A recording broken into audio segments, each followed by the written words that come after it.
Well, hello and welcome to the Sunday Bracket Show. It's been we're a little late. We apologize for that due to some technical delays. But we're here. We've got Taylor. How are you? Yeah, good. Good.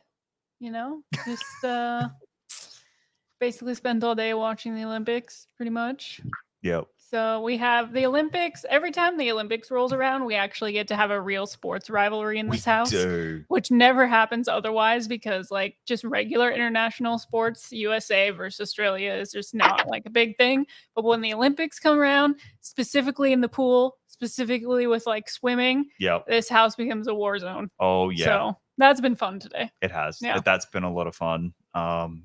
This house is a bit of a and it's weird. I'm experiencing my first ever Olympics from a non-Australian broadcasting point of view. Yeah, you get to hear all the Americans' opinions. So that's been very fascinating. Where they're like, "Oh, Australia's the worst. I can't believe this." Like listening to it from an Australian is the villain point of view. And I'm just like, I'm relishing in being the villain. All right, let's go be the villain. So yeah, that's been our day today. Next to us we have Mara's baking show. Hi, how are you? Hello. I'm seeing a new veterinarian in the morning, and so I demand that they love my cats, and so I'm going to buy their affection with sugar. So, yep. How's your Olympic watching been so far? Oh my gosh. So I am a complete and total fanatic for fencing and gymnastics. So I have been having a time. Like, I was telling Jacob and Taylor, what the fuck is the US Olympic team doing other than Simone Biles? What are they doing? They should just pray to her that she is a god and that she exists and that she is there. So yeah. And yet somehow we have two of them that made it to the all-around finals and a third one that should have made it to the all-around finals, and we're just not even like our best outside of her. Yeah. Anyway, I'm here. Yeah. And below, we are also joined by Marisol and Adam. Marisol, how are you? I'm okay. I'm okay. I've had a long day. I'm okay. That's I'm fair. Here. I'm happy. How's your Olympic watching been so far? It's been disorganized, and I like watch it. I like watch it in the morning. Like I try to watch it when I get up in the morning, and then it's like I'm watching like badminton and like doubles table tennis. It's the wildest shit in the world, and then like. But that's always the best part. Oh no, that's what's so fun about it. And then like I kind of catch up on nighttime, and they kind of cover some things that I did already see in the morning, like the nighttime. Like we have a nighttime feed, and it's like like all like the swimming and gymnastics right now, which is cool too. But like there's always something new going on. But I love it. I can't get enough of it. Yeah. I love it. I love it. Adam, how are you? I am now into the Olympics, apparently. I didn't give him a choice. Yeah, I know. I got on board pretty quick. And then John Oliver taught me about the World Games last week. Oh my God, that was amazing. It's like the testing ground for weird Olympic sports. But no, I'm quite riveted. And we stayed up watching ping pong till all hours. Ecuador and Australia were going hard. So that was the guy from Ecuador was a giant. So it was fascinating. Nice. Watching weird sport, like I can't wait till next week because that's when the athletics start, and I love the athletics part of it. I just love we got last Olympics, we got one of my all-time favorite just sports moments. Oh yeah, in the can we both have gold? That's just still in the high jump is still just one of the greatest sports moments of the last decade. So athletics are going to be fun. I will say it was pretty wild to watch the women's volleyball the other night, and they pulled back, and literally the real Eiffel Tower is just like in the background of where they're, and it's just like, this is stupid. This is ridiculous. You need to talk about how much I cried. They let women play sports, and they were letting them wear long leggings instead of shorts. What has the world come to? I know. Ridiculous. Women's Biden's rights? America. What? Joe What? Biden's America in Paris. Yeah. Uh-huh. God. Well, that's I think the end of us all being very civil. Yeah, I hope everyone enjoyed that while it lasted. My all go comments to were hell. civil? Oh my god. So, all right, we are on to obviously the third I'm not ready. bracket out of 8. This is round 2 and 3. So our first matchup, guys, it's a fun one. No. The Florida Project versus The Guest. Mara, you're shaking your head. I'm going to start with you.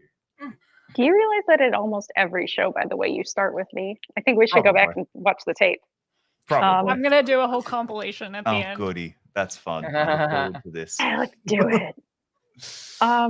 Okay. All right. Thinking my way through this one. They were both very surprising movies for me. Very, very different films. Man, Willem Dafoe just slays in The Florida Project. I really love his subdued roles. Don't get me wrong, it's great to see him go big. I mean, it's kind of like Nick Cage. I like it when he has tiny Nick Cage, but there's also something to be really enjoyed about big Nick Cage. But it is really just such a nice, like, it's weird to say it's a wholesome movie, but I also feel like it kind of is. I think there's the purity of like the child's perspective of it. But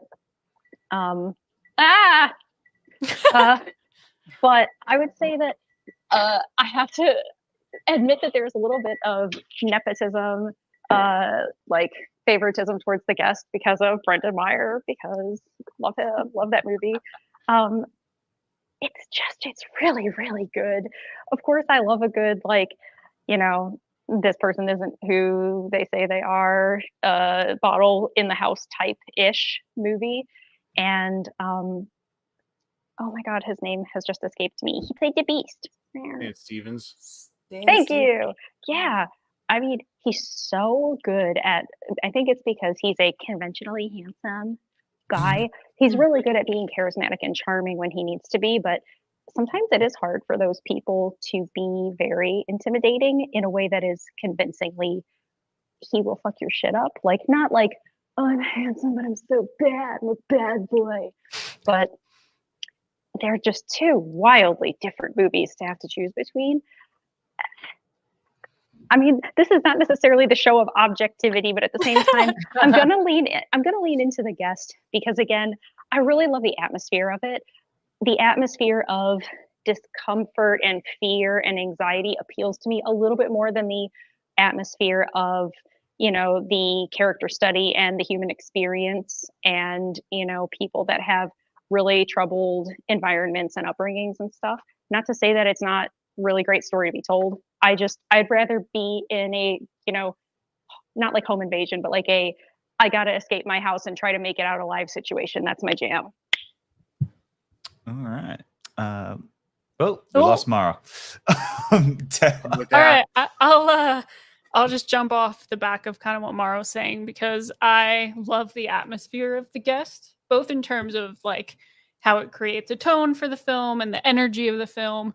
But I just love that it's set during spooky season. We get that insanely cool Halloween maze in the school. You get like the random pumpkin carving scene.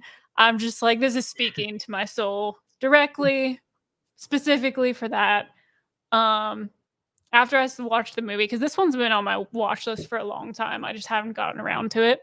But I was like, listen, this isn't a new discovery, but Dan Stevens is hot. So let's talk about that for a minute.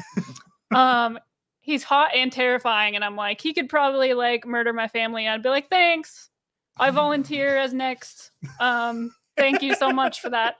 I just, you know, I don't know what that says about me. I don't want to know what that says about me, but I think he's great in it. I think he is actually genuinely terrifying when he wants to be, and he's genuinely charming when he wants to be. Does a great job with giving the character layers, like real layers. But I just think it's a fun movie too. I love the fact that we get like mixed CDs being made. I was like, that's speaking also directly to me as someone who used to burn like playlists onto CDs, which is going to make me sound 1,000 admitting to that. But yeah, I love the vibes of The Guest. And yeah, I'm also going to throw the nepotism, favoritism chip in there as well. Marisol. Yeah. No, I mean, during the whole movie, The Guest, I was just like, don't hurt Brendan. Like I was just like, don't you dare. Like I was like that, like the whole movie. But yeah, I echo everything you're saying, especially about Dan Stevens. Like one of the best actors I can think of. It's hard for me to think of a bigger example of an actor who encapsulates charm with menace, with like simultaneously. He is so good at that. People should watch Legion. If nobody's ever watched the show Legion, holy shit. Everybody needs to, because that's his showcase. He's never been more phenomenal than he was on that show. But yeah. I do really enjoy The Guest. I think it's one of Adam Wingard's strongest films. I think it's my favorite of all his films. I think he's really in his groove with that. And I like the playfulness of the genres. I like the mystery, almost home invasion, invading the family thriller with these unexpected. I didn't expect The Guest to be like as kind of funny as it was. Like, it kind of threw me off with nervous laughter through a lot of it. Yeah, so I like the deft genre balancing act the Guest unleashes. I do think it's very strong. However, the Florida Project. Sean Baker, the Florida Project. I still haven't seen Red Rocket. Damn it. Okay, so this is without having seen Red Rocket, but Sean Baker has so quickly carved a name for himself by creating these searing Americana dramas that shed a light on people who we act like don't exist, that never have stories told about them, characters, people who exist very regularly all throughout this country who don't have the light shed on them, or aren't the protagonists of stories, are punchlines or caricatures or jokes in other movies. Whether you're a transgendered prostitute like in Tangerine, or you're a really struggling, impoverished single mother on the Florida Belt, like in the Florida Project, or I guess the next porn star. I haven't seen Red Rocket yet, but I already know that's protagonists that you don't normally see in movies. But Sean Baker has carved this niche for just these unflinching, extremely personal, unapologetic, non-judgmental, honest, just character studies of these people. And the Florida Project is just it's a devastatingly impactful movie. I was floored by this movie. I can't really say it enough. I've met the single mom in this movie. Oh my God, what is her name? Haley. It's been a little bit since we watched this. I'm forgetting her name, but the young lady who stars in it. I've seen this person. I've met this person. I avoid this person so much in my life. And you made a whole movie around her and this child who is her daughter, who is just caught in this, like, yeah, she's innocent, but she's also set up to have the worst life imaginable. So you're just stressed and emotional watching this child enter a world that she's not even aware of the world she's entering. It's just her reality. The Florida Project is phenomenal. You already mentioned the Willem Dafoe of it all, seeing him be this gentle foster parent almost in this situation, which is something completely different from where we usually see him. I think this movie is so special and so unique. The Guest, very enjoyable, solid, fun mix of genre fare, but it pales in comparison to the Florida Project. I think this is a tremendous film and absolutely one of the best of the decades. I'm easily going to vote for it, and I hope to talk about it more. Adam? Right now? Yeah. Me? Yeah. Okay. Well, I saw the Florida Project finally for this show, and I'm really glad I did because it was very impressive. Found it incredibly relatable, and I mean this in the least judgmental way possible. It reinforced why I don't frequently go to Florida. You know, like I look, I'm not saying it's not a homogenous society down there. Florida's got a lot of different parts to it, but I just sweat when I watch this movie. I can feel that oppressive Florida atmosphere when the way it's photographed, like they capture that through the lens work and stuff. The sound design as well, just hearing like that hazy buzz of the heat and bugs and what have you. I love the way it's filmed from the height of the children most of the time. I thought that was really striking. And I echo what everyone's saying about Willem Dafoe because he did that just to remind us, I can be Joe Blow too.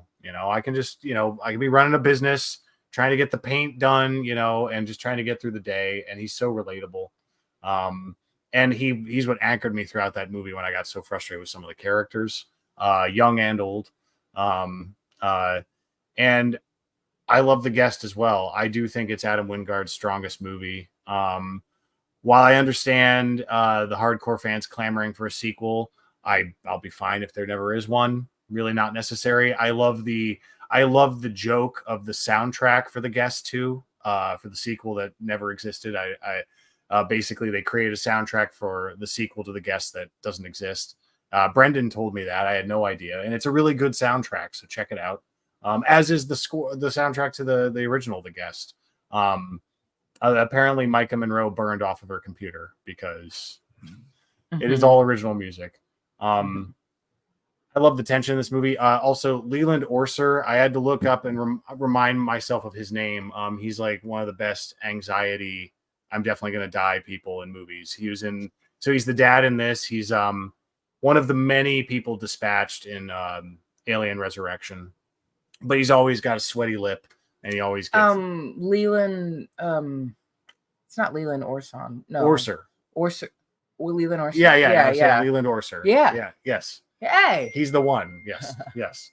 But no, he really enriches this movie for me. It's tough for me because I know where my gut takes me, and I also agree with everything you said about the Florida Project. Look, you came to me first, and I want to make this competitive, and I want to put it back on you. You're gonna make me do it. I think this is a toss-up in a lot of ways. Oh, also The Guest representing the Southwest. There you go. Is it New Mexico or Arizona, though? I can't remember. It's one of the two. I'm pretty sure it's New Mexico, but they talk about like Arizona in it, but that's not where it's at. And I agree with what you're saying about being worried about Brendan, but then when he actually protects Brendan, it's almost like more terrifying. It's even more terrifying. I'm like, oh no. Even Brendan's just sitting there like, I don't trust this. I'm incredibly confused. Yeah. On a different day, I would probably vote for The Guest, but I will vote for the Florida Project for posterity. I think it's a really strong film, and I own The Guest. It's not going anywhere. And people should watch it if they haven't seen it. For God's sake. Well, Adam, I went to you because I wanted to make you to be the one to do it, but you didn't. So I guess I have to do it. Yeah, sorry, Marisol. It's The Guest. I just have a lot of fun with The Guest, and it's no. I just meant he did it to himself. I'm glad he did it to himself. Adam's sitting there like I really matchup. You really trying to do that? Yeah. No, I wasn't. No, I mean You're trying to start a war here? Okay. That's like what we're doing? Okay. Look, Willem Dafoe. Like again, both of these are incredible movies. Willem Dafoe's performance in Florida Project is phenomenal. But like I don't know, The Guest, I just really have a lot of fun with it, and that's just kind of the movie that I'm gonna probably want to go put on more. And I know we're starting to get a bit more to the pointy end, and so I'm kind of like, put in some of these movies that are fun. I want some of my fun ones. So, and at least it's not, you know, it's not like I put in freaking MacGruber over Her. This is still at least a good movie. So, yeah. With that, the guest moves on, and we say goodbye to the Florida Project. Next up, Gone Girl versus What We Do in the Shadows. Oh, this blows. Talk about your polar opposite movies here. Totally different vibes. I'll start just because, like, I really, really, really love What We Do in the Shadows. I really love it. It is very funny. It's probably my favorite Taika movie. I have a lot of fun with this movie, but I love Gone Girl a lot, and I can rewatch Gone Girl a lot, which I don't know, that says something about me, but this is just like, it's not my favorite Fincher movie, obviously, but it probably is my second. This movie is just a really easy rewatch for me, and I just really dive into it. I really love this movie a lot. I really love Rosamund Pike's performance. I think she's genuinely terrifying. But I also really love the like innate dumbness of Ben Affleck's performance. Like I love how dumb he is, and I just think it's really effortless in how he does it, and so I'm gonna go with Gone Girl. Marisol. You're just gonna hit me when I'm fresh and wounded, and after losing Florida Project. Okay, you're trying to get me to move on. Okay. Yeah, this is a dead heat for me. This is really difficult for me to choose. These are two stellar standout movies in their respective genres within the decade. This is, somebody's gonna say what's one of the best, whatever murder mystery thrillers of the decade. Everybody's gonna say Gone Girl. Somebody says one of the best, certainly one of the best mockumentaries. This is the first. What We Do in the Shadows is the first thing that's going to pop into people's heads. Also, somebody asked you what's the best Taika Waititi movie. This is going to be one of them that's right up there. Someone says what's one of the best comedies of the decade. I'd argue this. Like, I'm going to take a quote out of Jacob's book. I was like, let's keep it fun. Let's keep some fun movies in here because this is what you want to do. So I am going to vote for. Wow, I'm gonna throw that right back. I'm out for blood now. All right, your ha kicked it off for me. Okay. Oh, read too much into that ha. Can't take it back. No, but I am gonna vote for What We Do in the Shadows. This is very, very close. I think that Rosamund Pike gave us one of the most deliciously double-crossing, complicated villain protagonists. Probably in recent memory. And Ben Affleck. I love movies, but Ben Affleck proves that he's a really strong actor. I love movies that prove how far Ben Affleck has come as an actor. And I think Gone Girl woke a lot of people up and led us right into Batfleck. And Ben Affleck is fantastic in this, as you said. This sap, this foolish man who gets pulled in a situation kind of out of his control. But What We Do in the Shadows, this movie, to take this kind of premise, we've seen so many of these kind of to take The Office, Parks and Rec, these situational kind of workplace multi-camera comedies that have become so prevalent in the 2000s, and to kind of apply that, making the mundane, like really going through the mundane as if it's a day at the office. making the extraordinary seem ordinary. The way they execute that to perfection in What We Do in the Shadows is just it's ball bustingly funny. It is stitches in your side funny. I am a big fan of Flight of the Conchords, Jermaine Clements and Brett McKenzie's show that Taika Waititi had a lot of hand in writing and producing and directing back in the 2000s. And to see so many faces from that come into this movie was a treat for me. Most notably Rhys Darby.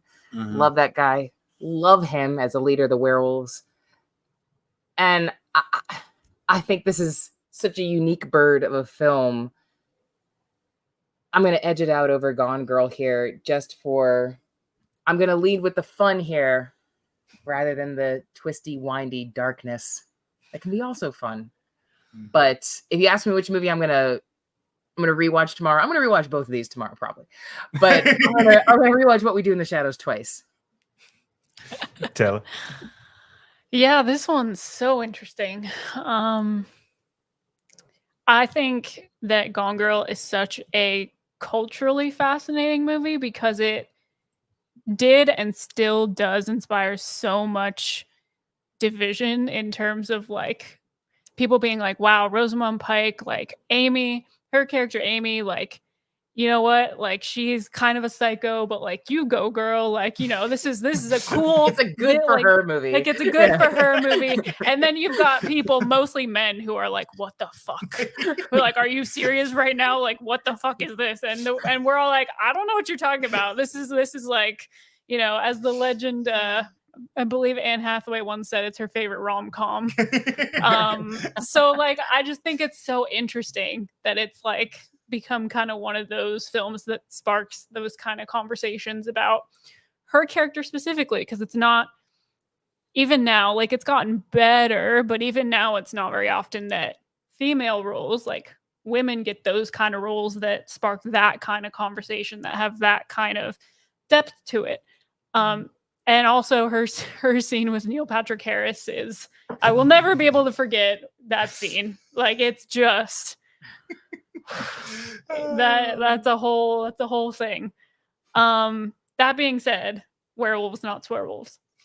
I will never forget how long it took me and how much convincing it took me to get you to watch this movie, which it should have been the other way around. It should have been culturally you introducing me to this movie. However, that was not the case. I you know, for all the reasons that have already been brought up, it's just, to me, it's like the mockumentary. Like when people bring that up, it's at least top 5, if not the first thing that people think of. Comedies are really tough for me a lot of the time, especially modern comedies. This one just really, really works for me. It's firing on all cylinders. The cast is great. It's so fun, and it's just so you know, like I think Marisol said it best. It's making these extraordinary things feel so mundane, and just having fun with it, and just being that, you know, kind of bringing it all down to earth a little bit. Yeah, I love What We Do in the Shadows, and it probably will always be my favorite Taika film at this point, no matter what he does. It's just kind of one of those things, you know. I'm sorry, but I have to go with What We Do in the Shadows. Yeah. Adam? Yeah, I agree with what you're saying about its status as one of the best mockumentaries. I think it is easily our generation's this is Spinal Tap. Yeah. And a lot of like it's not a 1-to-1 comparison at all, but in terms of just something that's going to stand outside of time, I think it encapsulates so much about our culture, about genre, about reality television. I think it's the reason why the show is so brilliant and continues to be so good. I still have to catch up on a lot of it, but I've watched the first 3 seasons and it doesn't miss. And it's because it has such a strong template with the original movie, and all the jokes land for me without exhausting me. It's a frustrating matchup because it's an easy cop out to say apples and oranges. I get that, but I do feel it's hard to compare these in a lot of ways. What I think they have in common is they're both incredibly subversive, and they do both make me laugh in unexpected ways. I like Gone Girl a lot because it reframed the way I watch Rosamund Pike performances, including older ones. I love that when you see an actor in something and it completely reframes the way you see their skill set, so that you can like go back when you see them in older stuff, even if it's a supporting role, you're like, oh God, look at them, you know? And, you know, I just, yeah, I thought she was fantastic in that movie. I agree. Ben Affleck also strong performance, but yeah, not to belabor it. I know we're kicking her while she's down, but I do have to vote for What We Do in the Shadows because it's where my heart is. But Gone Girl's great. All right. Gone Girl's like, thanks, man. Mara? I wasn't going to bring it up, but I feel like I have to because it was brought up. I actually think that it is really unfortunate that a lot of people don't even want to have the conversation or allow any wiggle room to discuss the fact that there are significant problems with Amy in Gone Girl. And I do not think she is emblematic of anything that should be looked at as like admirable or awesome or super cool. Because if you flip to those gender roles, especially the fact that she commits reproductive assault at the end of the film, and we think she's so fucking cool, and oh my God, she really she stuck it to him. Like, and she personality mirrors people in order to manipulate them. Like, she manipulated him into a relationship. That's grounds for divorce. Like, that is, like, she is not cool. She's not admirable. She's not like your cool feminist character. She's one of the reasons why I do not self-identify as a feminist. Like, I really, really think that the conversation around this movie will not be given any credence simply because there are a group of aggro alphas that weaponize the movie simply because it's a female character. And there are not any women that decide to participate in the conversation cooperatively to say, hey, we should actually look at this and dissect the fact that there are problems with her. There are problems with him. A lot of fucking problems with him. He's a piece of shit. But guess what? Gender equality, they can both be pieces of shit. So I don't think it should be the like, Amy's the fucking heroine of the story. I have a lot of problems with this movie. I hate watching it. I love watching What We Do in the Shadows, though. That movie is joyful. Everyone said a lot of great things about it. Yeah, and also offline, I'll tell you a really fun story about Taika. So yeah, I'm going to vote for What We Do in the Shadows. Thank you for coming to my TED Talk.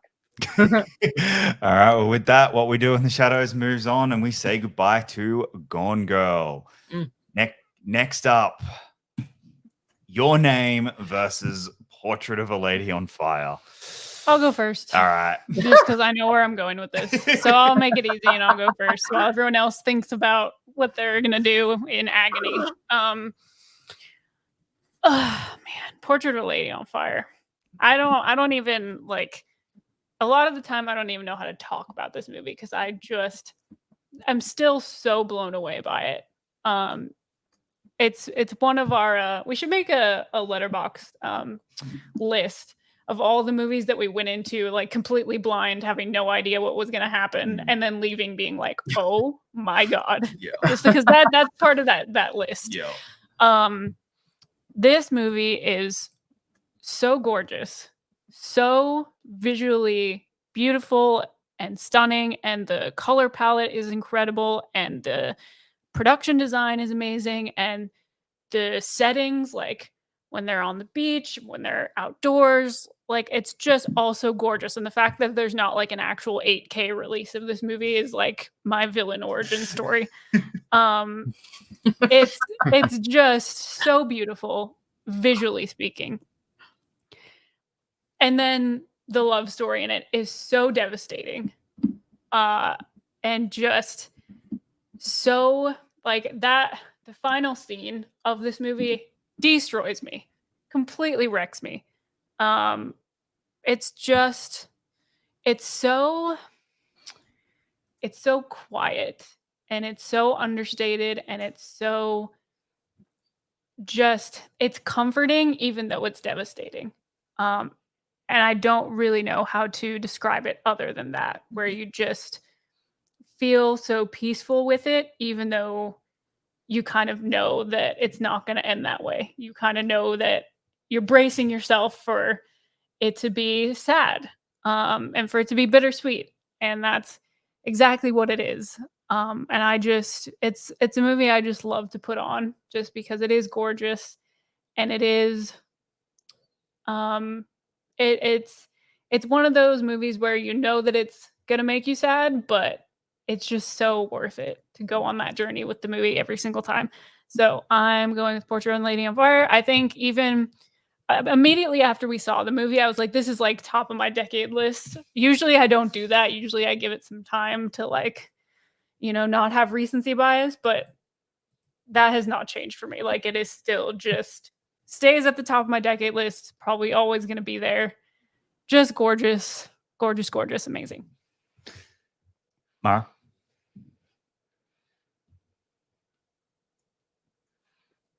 Okay, this is tough. I agree with everything that Taylor said about Portrait of a Lady on Fire. And in a way, almost those exact same things are how I feel about Your Name. The best part, though, is the first time I watched it, I was like, I don't know if this spoke to me that much. And I don't know why. So it took me watching it again for it to like really click with me. But then I was like, am I feeling feelings for human characters? Like, what is happening here? I mean, of course, I love just about everything that comes out of Japan. They can do very, very nearly no wrong. But man, it's such a beautiful story. It's so creative too. I love the creativity of the movie. I mean, it's so good. I don't want to really pick, but I am going to pick Suzume sorry, I was thinking what came next. I'm going to pick Your Name. Suzume, you better be in the next bracket is all I'm saying. But yeah, it's just so pretty. Has everyone here seen it? Seen Your Name? Yeah? Okay. Well, some people have. Okay, cool. If anyone that's here, chat. Oh, I finally did it. I did the thing that all the Zoomers and the Alphas do. Please watch it if you haven't seen it, and also watch Suzume because they're both really, really good. It's funny too because these are both really complicated relationships in different ways. Obviously, the way that they are complicated, entirely different circumstances, and one dealing with societal social constructs of a different time period, and the other one dealing with like mystical body switching and things like that. But kind of funny that they're going up against each other. I gotta say, kind of interesting. Adam? Yeah, it's an interesting matchup because I think both of these movies are going to stand the test of time. Portrait of a Lady on Fire already has cemented a really impressive legacy for such a young movie. I mean, it already has a Criterion release. I mean, I granted we have a few contemporary movies that get Criterion releases, but they are of a limited number. I think you got this, like Parasite, a handful of others. And it deserves it. I think Portrait of a Lady on Fire is great. I've only seen it once. I will rewatch it. And you know what's interesting too is when it came out and I heard all the good buzz, I was like, I got to go see this movie. And then it didn't happen for whatever reason. And it was well over a couple years after it came out that I finally made time for it. I was a little ashamed of it at the time, but better late than never. And it was so impressive. And I just found it to be like to have a very universal approach to the material that I didn't expect. It wasn't remotely lurid, which, like is just so refreshing for, same-sex romances. And just for them to feel it's so naturally directed. And then with Your Name, I really love twists on the Freaky Friday premise. I think I think you can do a lot with it. I'm a big fan of Freaky. I think that movie's a lot of fun. I don't think it's like, reinvented the sub genre, but the reason I bring it up is I really like not only the body swap, but when you gender swap characters, and Your Name takes it as far as it can go. And, it just has a really like interactive approach to, you know, assessing gender identity without trying to tell you what it all means. Like it's very intuitive to like go between the characters, and it's disorienting too. Like I had to get on the movie's wavelength. Beautifully animated, obviously, just so gorgeous to look at, and really great music. I wish I had seen both of these in theaters. Yeah, I do have to say I am going to vote for Portrait of a Lady on Fire. But I'm so glad I saw your name. Mara, assuming you kick Jacob in the shins until he put it in the bracket, I thank you, because it was really worth the watch, and I hope more people see it. But both of these are on the Criterion channel, I think. So subscribe to the Criterion channel, people. Come on. Marisol? Yes. Yeah, so I did watch your name like for the bracket. Honestly, like I knew of this director, but I hadn't seen any of his films. I do really like your name. I will say this: like I was so taken by the depth of the animation, and I think I said this before.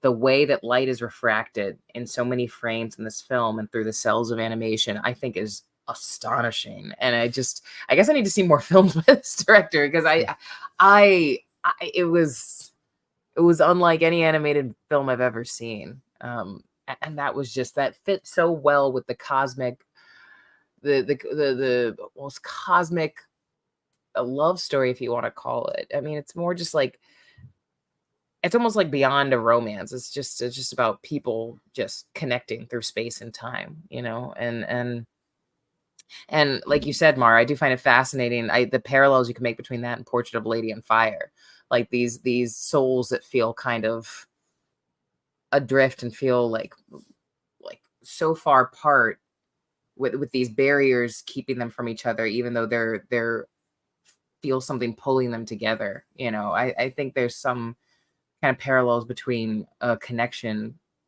between the central relationships in both these films. I will just lean towards, I am going to vote for Portrait of a Lady on Fire here. I'm going to say it. I am going to vote for it because, as you mentioned, Adam, I just think the level of restraint here from Celine Sciamma, like she really brings that in all of her films.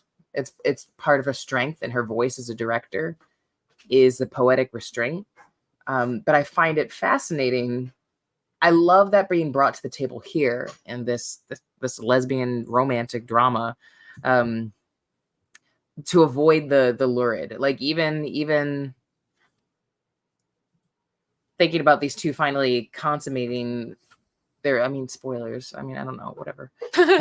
Consummating their relationship, yeah, is restraint is the name of the game in this film, and elegance. And I like how much I think Portrait of a Lady on Fire is one of the most deceptively sexy and romantic films of the decade, from the way that it's all in the absence of sex is where you kind of find this pulsating, titillating attraction to somebody else, you know, the lust in between the lines. And that movie is all about it.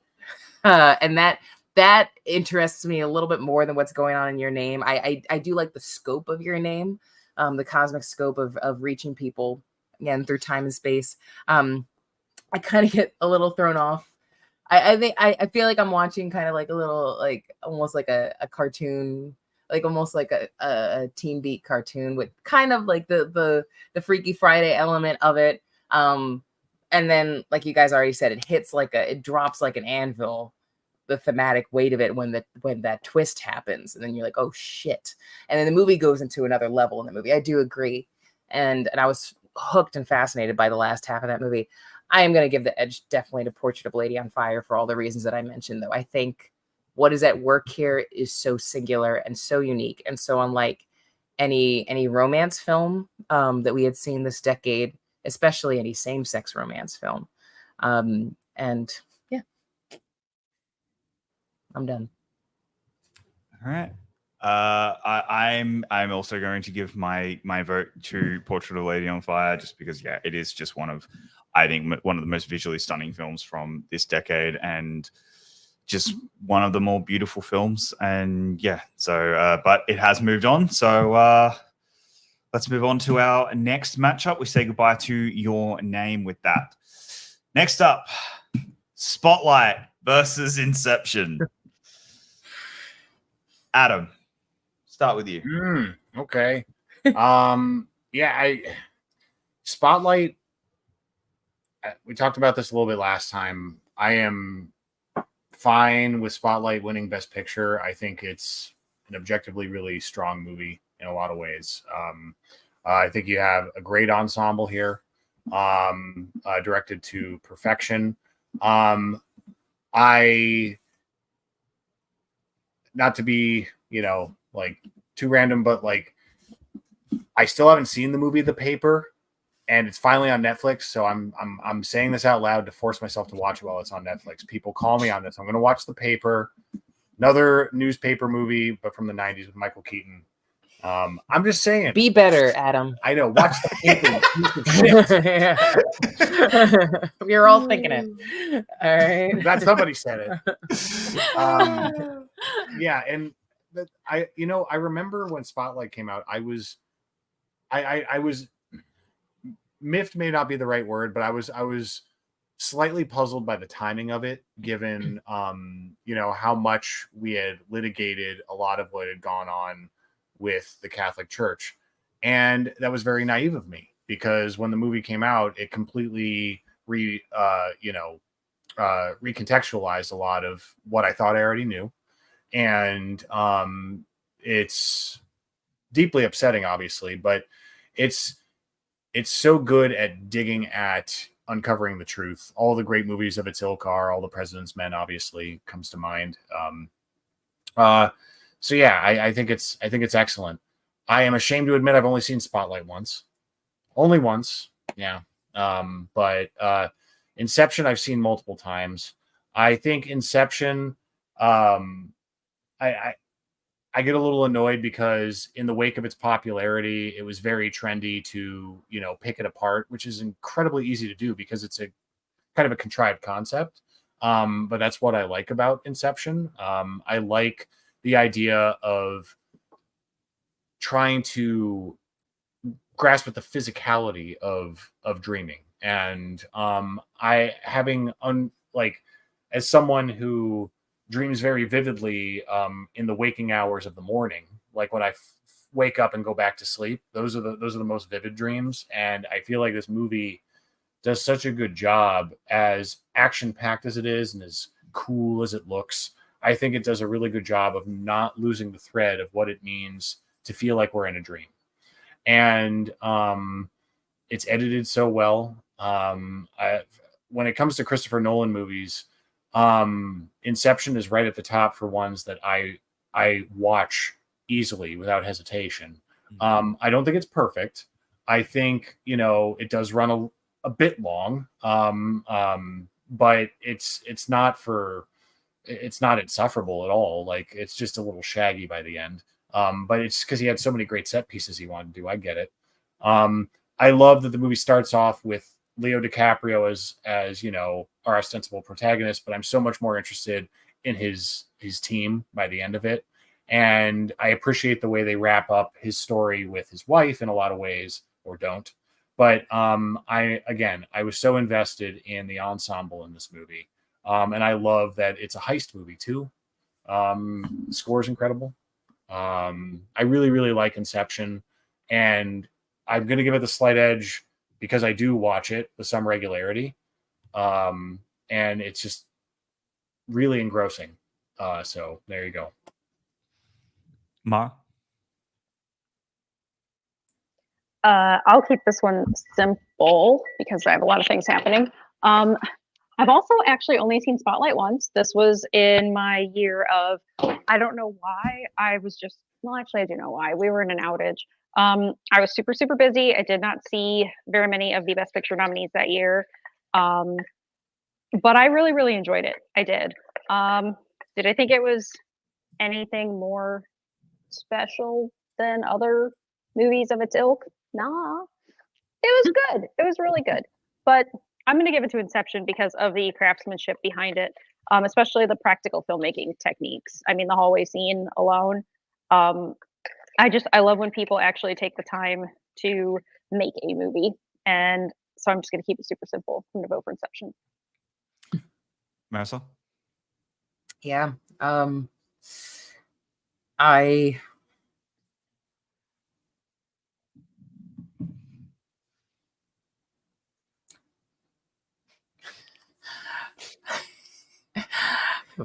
Good night, everybody. Don't you love that moment where you're about to speak and then your brain like psych? Your thought just like your thought just wipes itself clean. No. Yeah, Inception. One of my favorite things about Inception is realizing I feel like it's like the pinnacle of Christopher Nolan creating his rules, setting up. I think it's a pinnacle of him filling a world filled with painful mathematically precise rules, and then with the biggest payoff out of any of his films so far, which is one of the things I always find me bringing me back to it. I think it's a perfect storm of a score really elevating a film. I think of all the actors on the same page, well directed on the same page, bringing you into this conceit, selling this conceit very well. I find it fascinating to be within. I know the criticisms. I think some criticisms put against Inception was that like, wow, this is a world full of dreams, and it's so rigid and contained by these rules. Like, I think that's a reflection of the auteur behind it, and I can imagine Inception, made by Terry Gilliam, or Burton, like, imagine it made by these wacky extreme creatives that do really operate outside the box. And I find Inception particularly fascinating because it takes something that is just undefined, like our dream world, and applies these rigid these formalities to it, and this clinical way of moving throughout it. I find that so fascinating, like almost like the nerve of you, Nolan, like to do that, to try to taper this down and tie this down. And then, like you said, Mara, like it's what Nolan has continuously been, which is practical movie making. He's such a champion of practical effects and full-blooded movie making that it's really hard to not be on board with that. Spotlight was one of my absolute favorite films of the year it came out. I'm very happy it won Best Picture, and it follows. I feel like this is the thing now, like, especially in the vein of like She Said coming out a few years ago. If you're even going to try to make these, it's a almost guaranteed home run if you follow the All the President's Men structure and that mood and that aesthetic and that approach, that all about the journalism approach. And I appreciate that so much about Spotlight. Like you said, it kind of illuminated, it pulled back a layer on it that I wasn't aware about. I was aware of the story when it all blew up, but really just getting down to the nitty gritty and getting in the trenches with it. I am so here for movies that always championship journalistic integrity. We need those. We need to keep them.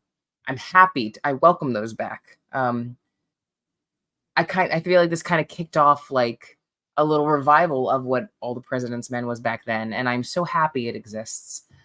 And I'm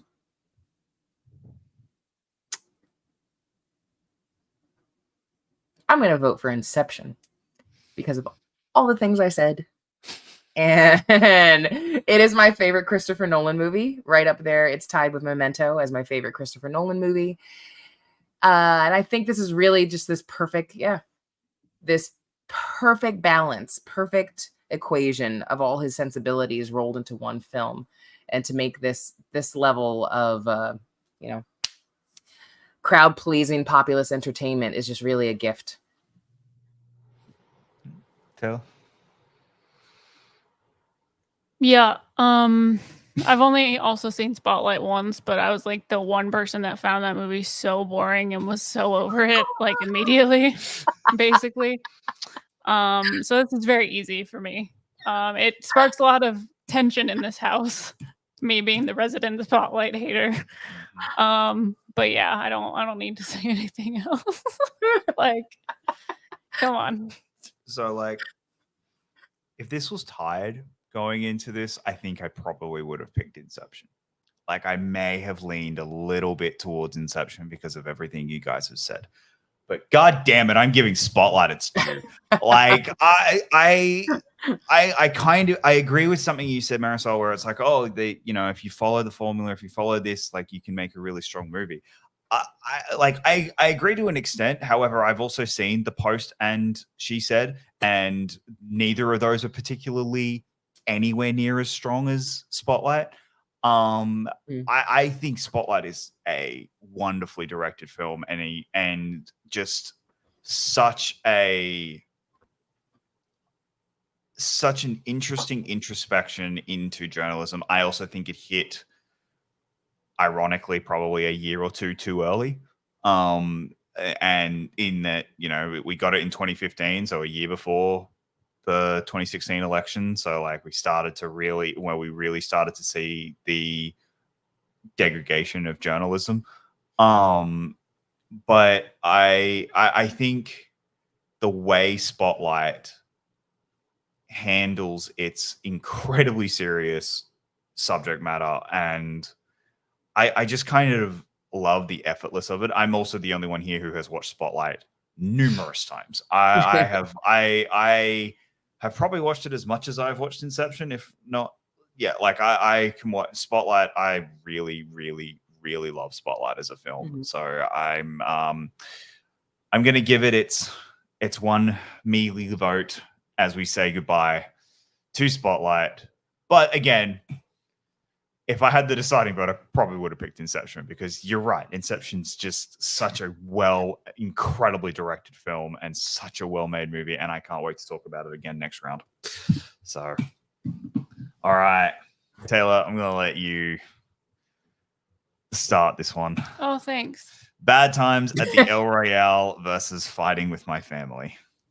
Okay, so we're swapping gears real quick. For me being like the only resident hater to being the only resident enjoyer and president of the Bad Times fan club.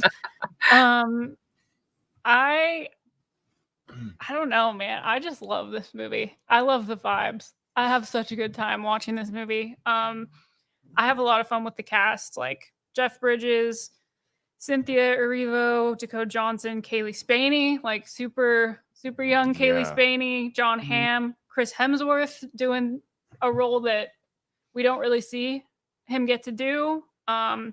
Lewis Pullman, pre Top Gun, explosion for him. It's just a crazy cast. And I just have a fun time going along for the ride with them. I love the music aspect of it. Cynthia is an insane vocalist, as we all know, especially with Wicked coming now. I don't know. It's just one of those movies where you watch it and you're like, yeah, the vibes are just like, I'm with it. It's with me. It's just, it's one of those that's hard for me to like put into words why, but it's just one of those things for me. Fighting with My Family is so fun. I think it's, again, one of the few comedies that really works for me, especially recently. It's a very grounded movie, and a very grounded way to tell a story about wrestling, which is not usually what you get. Usually it's very dramatic and very, like you see the glitz and glamour of it and all that. But I do think it's really cool to see it from a family perspective and see it from kind of the ground up and from almost an outsider perspective. Florence Pugh is great in the film. I think the family, when they're all together, is hilarious. Like that casting is phenomenal. We can ignore the fact that our favorite wrestler turned movie star is in it for no reason. but whatever, that's fine. Yeah, this one's weird because I think they're both really rewatchable for different reasons for me. And I think they're both, I wouldn't say, necessarily like the greatest films of the decade, but I enjoy them very much, both for different reasons. If I had to pick one, because you're the worst. You know what? Because I shouldn't say this because, it never goes the way I think it's going to go. But because I think I know where this is going to go, I'm going to give Bad Times its vote because I don't want it to die a horrible, horrible death with no one giving it any love. So, okay. Adam? I think Drew Goddard's interesting because when it comes to Bad Times and Cabin in the Woods, I feel like he's carving out a niche for himself where he is kind of doing a fanboy version of Sam Raimi with Cabin in the Woods, and I mean that as a compliment. But he's increasing the high concept, and then I feel that way he does that with Bad Times at the El Royale with the basic framework of Tarantino's style. I think he's I don't think it's him copying Tarantino. I don't find it like to be derivative and boring in that at all. I find it to be reminiscent on purpose, but I also think he's taking it a step further, and he's doing something that's just really, for lack of a better term, as dark as it is, it's fun, and it really plays fast and loose with a bunch of different strangers coming into a single location, which is always good fodder for a thriller or a drama or both. This movie for me, if it weren't for Jeff and Cynthia, I think I would not care as much as I do about the plot. They anchor me in a way. They keep me so invested. I love the way they sync up throughout the movie. And Chris Hemsworth does his job. He's ridiculous, but he's really fun. I do think the movie suffers a little bit from Goddard being really excited about the script. And, I think there's a version of this where you obviously could have expanded into a limited series and maybe given it a little more room to breathe with all the characters. I felt that a little bit where it's kind of constrained, even though it's kind of a long movie. But it never lost my goodwill. And that's why I want to give the movie a lot of credit. And yeah, I just love the setting too. Love that. I guess you would call it a motel because it's a single level, right? Mm-hmm. But it's an upscale motel for its era. And the thing that's interesting is Bad Times at the El Royale from the outset is something that I would figure I would like more going into it. And Fighting with My Family was something that I was not interested when I saw the trailer. I thought it was just going to be a very, fluffy comedy about wrestling, and that was to my detriment, because when I saw the movie, I was so impressed with how dramatically resonant it was and how earned the beats were throughout it. And yes, The Rock took me out of it a little bit. Vince Vaughn took me out of it once or twice, but he mostly jived with it for me. But it was the siblings. They're the heart of the movie. Florence Pugh's fantastic. I love the way it honors the emotion that goes into wrestling and how passionate people are about it. And so I'm going to vote for Fighting with My Family because it's the movie that won me over and I didn't expect it to. And Bad Times is the movie that I knew I would like at least a little bit, and I did. But it does have some ups and downs for me. I wouldn't call it a mixed bag. I lean positive on it, but Fighting with My Family, I think, is stronger and tighter, and it completely took me by surprise. Marisol? Yeah.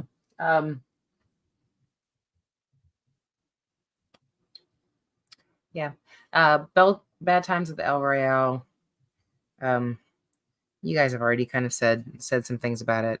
I am mixed on it. I do feel like it builds. I think it spends so much time building the mystery of the characters, and I find it a little not as fulfilling, not as satisfying where it all goes. I feel like it doesn't satisfyingly reach any kind of big twists or feelings with the characters through it. Although I do like all the performers, I kind of similar to what you're saying. I think Goddard's so excited about the script and into the script and the building of the script without kind of cast. And the cast, of course. How can you not be excited about the cast? I think gets so excited about the journey that, you know, it doesn't lead to a very satisfying, as strong of a destination. And I do like fighting with my family. I just love the Britishness of it. I felt a lot. I like this. I think about this movie the way I think about Sing Street, where it's earnestness about it. The earnestness, the family bonds of it surprised me in it, or I wasn't quite expecting of it, that from it. And I really do love that about it. Especially like seeing the obsession with, I feel like, American wrestling through the eyes of a couple young British teenagers, I find really wonderful. Yes, we've talked about The Rock just hijacking this movie. So inevitably it's a commercial for the WWE, but the level to which he inserts himself with it because he produced it, it's a little better distracting. him than Vince McMahon. Can you imagine? Sure, yeah, that would not age well. But it also doesn't overshadow the rest of the movie. It's separable. You can take it out of it because it's such a fraction of the movie. I really love Florence Pugh in here. I love how this is different. This just adds to her. This was an early coming out role for her, and I just like how it just still adds this versatility to her arsenal as an actress. So I'll just keep this simple. I am definitely going to vote for Fighting with My Family. But I would rewatch Bad Times at El Royale. It's got the look. It does. And I'm going to move on. Mara? What was that tone? Nothing. I was like laughing. It's just you don't normally say my name that way. All right. I take great offense, Taylor, that you did not realize that we were soul sisters in the Bad Times at the O'Reilly fan club, because I vibe with this movie real hard. It's giving lots of feels. I love how just weird. It's just weird. I think it has some problems, sure, but it just steeps me into some sort of a soup or a tea or a substance, a warm liquidy substance that I enjoy. I enjoy a lot. Everyone just also, I love movies where people look like they have enjoyed going to work on that movie, like that they were excited about the role they were playing, that it was something that was not just, I really need this money, or my agent said this would be good for me, or this is the MCU, I kind of have to take it. Like, they looked like they all really wanted to be there. And those movies just give me joy, because it clearly is like, this movie gave me joy to work on. I was really surprised at Fighting with My Family, because do you want to know somebody who knows absolutely nothing about professional wrestling? Hi, I'm that person. I also have a lot of real life friction with my real life sister, who definitely isn't watching this. And if she is, I'm surprised, because we act like we're dead to each other. So that'd be surprising, because to her, I'm dead. And to me, she's dead too. But so if she's watching this, that'd be weird, because she's dead. But she loved wrestling. And since I hated her, I also hated wrestling. So I did not expect to find common ground with this movie, because I was like, I don't know anything about it. So how am I going to understand it? It's going to be made for people that like wrestling, which is a valid thing to do. It's totally good to make movies that are for people with a specific interest. I understood everything that was going on in the movie. They explained it to the plebes, to the people that had no idea. I don't know how people get into the scene. I don't know the dynamics of the politics of behind the scenes wrestling. I don't know how any of that works. They made it very understandable, very relatable. And the movie was not really about wrestling, as we all know.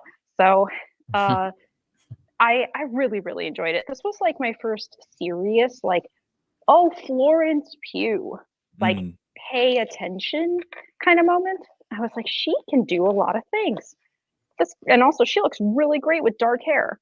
Yeah, but given the two though, I think Fighting with My Family is super fun, and it has like a little bit of the like, aww, like at the end. I want to sit in the awkward soup for the entire film, so I'm gonna go with Bad Times at the El Royale. Crap. You were hoping it wasn't going to come to this because really hoping. Because now you get to be hot seat Jacob night. I'm so here for it. You now get to be the bad guy. Yeah, make him sweat. Make him sweat. I'm so okay with this. It's because I knew what my answer was going to be, and I was really hoping Mara would be the one who could just end it for me. I wouldn't have to be the one to do it. Well, again, clearly you do not know me. I'm very offended. It's Fighting with My Family. It's the Florence Pugh of it all. Like, and this is coming from someone who loves Drew Goddard and who thinks Drew Goddard is an incredibly talented writer, is an incredibly talented director. And who really does also really enjoy Bad Times at the El Royale. There's a lot about that movie that I really enjoy and really love. But I love Fighting with My Family. I just really connect with that movie a lot harder than I was expecting. And it's the Florence Pugh of it all. Like this really was her. Oh, welcome to Hollywood. Welcome to you are now going to be a big thing. And then Little Women was later that year, which was Midsommar, and Midsommar as well. That's the Oscar nomination. Yeah, that was, to be honest. Yeah, like that year is what that was the they're coming out year. Yeah. So he made the movie Little Women tolerable for me, and that is saying so much because I fucking hate that book. So I'm going with Fighting with My Family, and I'm also going and it's apropos that that's the title because I'm now going to be sleeping on the couch. All right, next up, A Quiet Place versus The Town.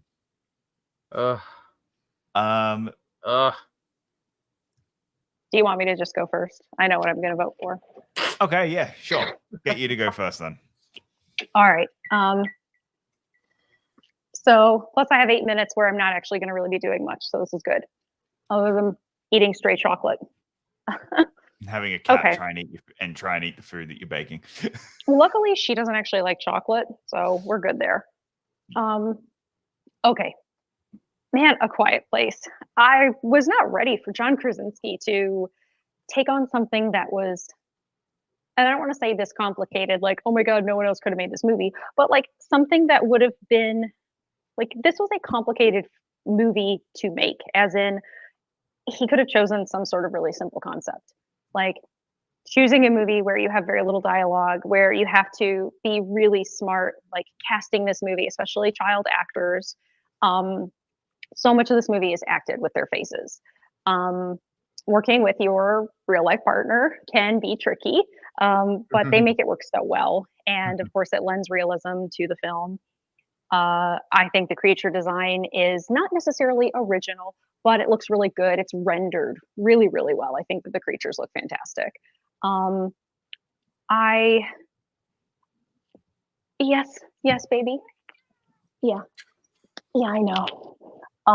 Sorry, he wanted upsies, but, and I like watching it. I think the sound design, especially seeing it in the theater, which I hope everyone was able to see it in the theater, so good.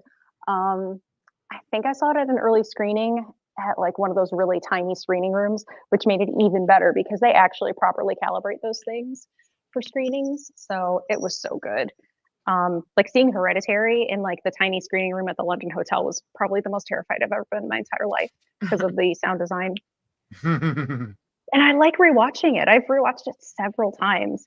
The Town, man, I really, really love this movie. I mean, of course, the Bastion of it all. I love Jeremy Renner, and I love him in this movie.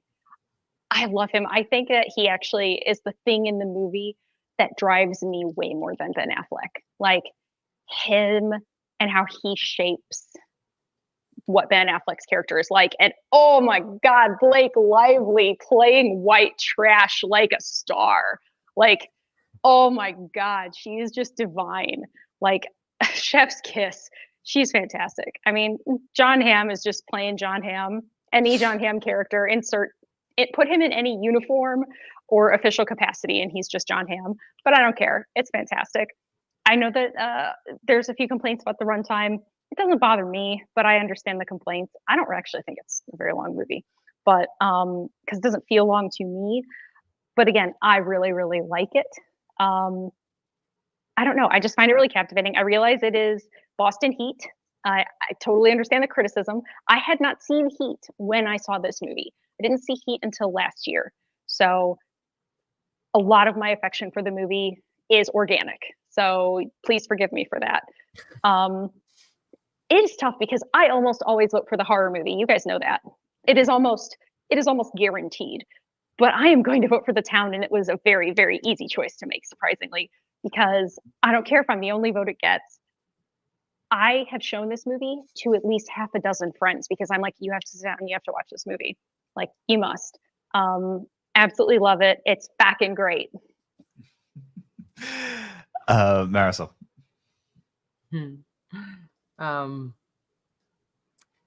It's cool. It's tough. It's tough. It's a toughie. The Town. Yep. I mean, you could say, yeah, like you're right. You're right, Mara. It is totally Boston Heat. Sure, that is like kind of the broad strokes way to say it, and you're not gonna be wrong at all.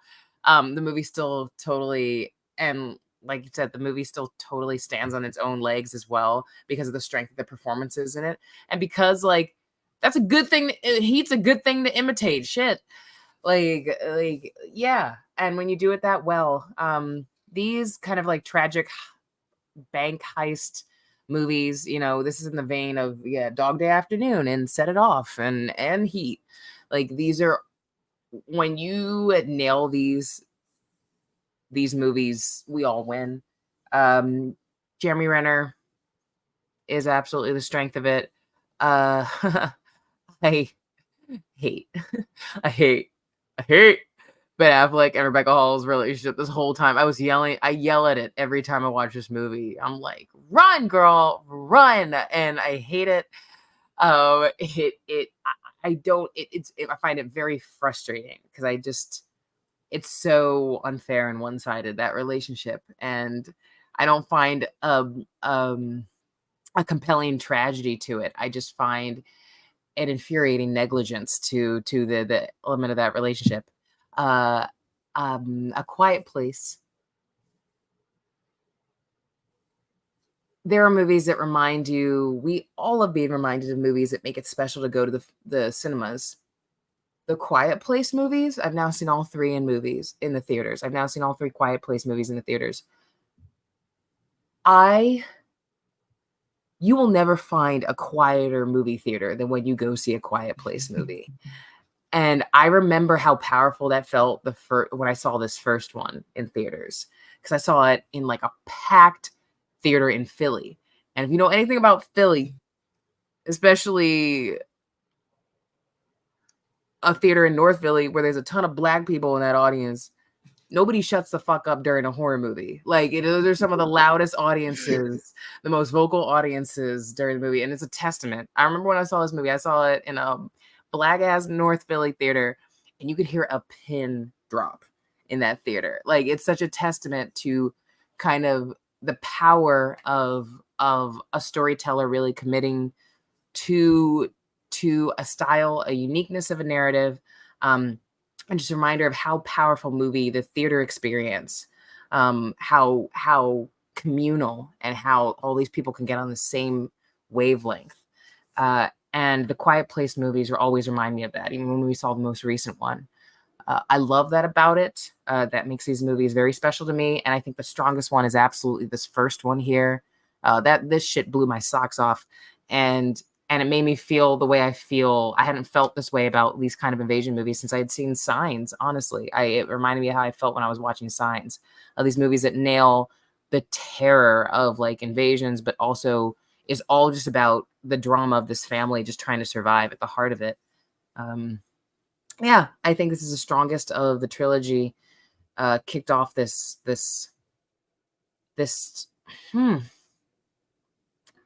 between these two.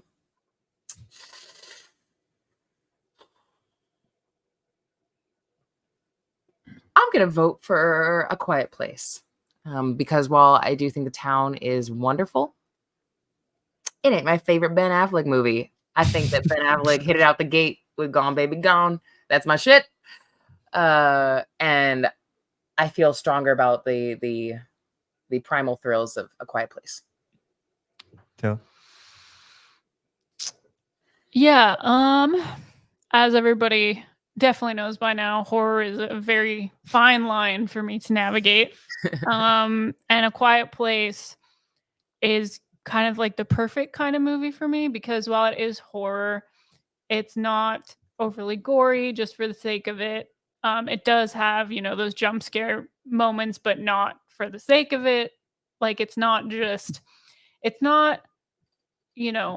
of those movies where I watch it and I just feel like I'm not going to sleep for the next 600 years.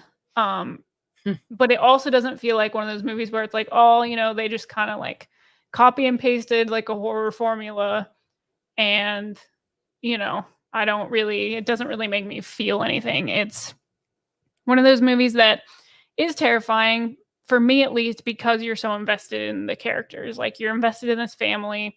You're fascinated by the world that they're in the film. You don't really understand everything about their situation or the world they're living in, but you know enough to where it makes it interesting, where it makes it terrifying. And I think the performances are great. I think the kids are wonderful. And Krasinski and Blunt are great together. And I think that one of my favorite things about this movie in particular is that it doesn't pull its punch. There comes a moment in the movie where you're like, are they really about to do this? And then they do it, and I really appreciate that about the movie, where it's like, no, it's just because, like I know it's a horror movie, so no characters are technically ever safe, but it was a real strength of the movie to be like, we're basically taking the person who's viewed as the protector of this family and we're taking them out. Like that's done. They're kind of one of their two safety nets in the two parents, get taken out, and then they have to deal with that kind of tragedy and that grief on top of everything else. And I think it's really well executed. It was a crazy theater experience for sure. So I'm going with A Quiet Place. Adam? I'll never forget the opening of A Quiet Place. The first one, when I saw it in theaters, that cold open, and the audience was just not prepared. There was still some chatter and stuff, I remember, and then that scene happened with the toy airplane, and yeah, they shut the fuck up. It was great. We knew what we were signing up for. Yeah, and I will say this: A Quiet Place day one, the audience did like chill out, but there was this one dude who just ate the living fuck out of his popcorn. Like I've never heard, like even for A Quiet Place movie. Oh my God. Like it was just like nothing I'd ever heard in my life. And he kept dropping it. Like he kept dropping the popcorn bag on the floor, and the flat surface at the bottom of the bag would slap on the floor. It would go poof. And then he would pick it back up and he would just start you remember. You were there. Mm-hmm. Yeah, she knows. I actually blocked him out of my mind. You were focused on him. I wasn't even hearing him. All right, I was in my own zone with that movie. Yeah, during the credits, I was like, that guy. I was like, what? I was like, what guy? I bring up A Quiet Place day one because putting it against The Town makes me realize I like the new Quiet Place movie overall. But oh my god, can you imagine if they'd set that in Boston? I want to see that. It wouldn't. Oh my god! Like, just all the yelling and all the skepticism, all the like. No, it ain't anything. It's no big deal. With the town, I'll keep it brief. I like the town. I don't love it. I like the actors. I like the performances. But it only holds my interest so much. And the thing that I find special about A Quiet Place is I could tell this has been in Krasinski's mind for a while. Just like, Get Out is obviously, like a different kind of movie, but similarly with Jordan Peele, like that had been gestating a while. And when you see a movie that's been in somebody's mind that long and they've had time to like really workshop it, I just love seeing a movie made with passion like that. And I think the first A Quiet Place in particular is unique in and of itself because it takes the alien invasion premise and it really strips it down. And I really appreciate that they preserved the mystery through 3 movies and they're not trying to over explain what's going on. It keeps me invested. All right. Well, I would have also gone with A Quiet Place. I like the town. I think there are problems with the town, but I really like A Quiet Place. So with that, A Quiet Place moves on to the next round. Next up, Me and Earl and the Dying Girl versus Creed. Adam, I'm going to start with you. Okay. I like Me and Earl and Me and Earl and the Dying Girl. I like that movie. And like there were a lot of like these coming of age movies in the early 2010s, some of which I'm still catching up with. Stay tuned to the Bracket Show. I will eventually, I swear I'm going to finally watch Perks of Being a Wallflower. It's going to happen. I'm this close. I'll rent it if I have to, I promise. I missed that Tubi window. I really messed up. But Me, Earl, and Dying Girl, the reason I liked it as much as I did is because it wasn't twee. We talk about that a lot. It didn't feel twee or overly cute or precious. It had a dash of cynicism. It was just appropriate enough. I really love the dynamic between the characters. I mentioned this last time. I'm a sucker for any Werner Herzog reference you throw at me, and this movie had a few of them, and they did it very lovingly, and it's just delightful.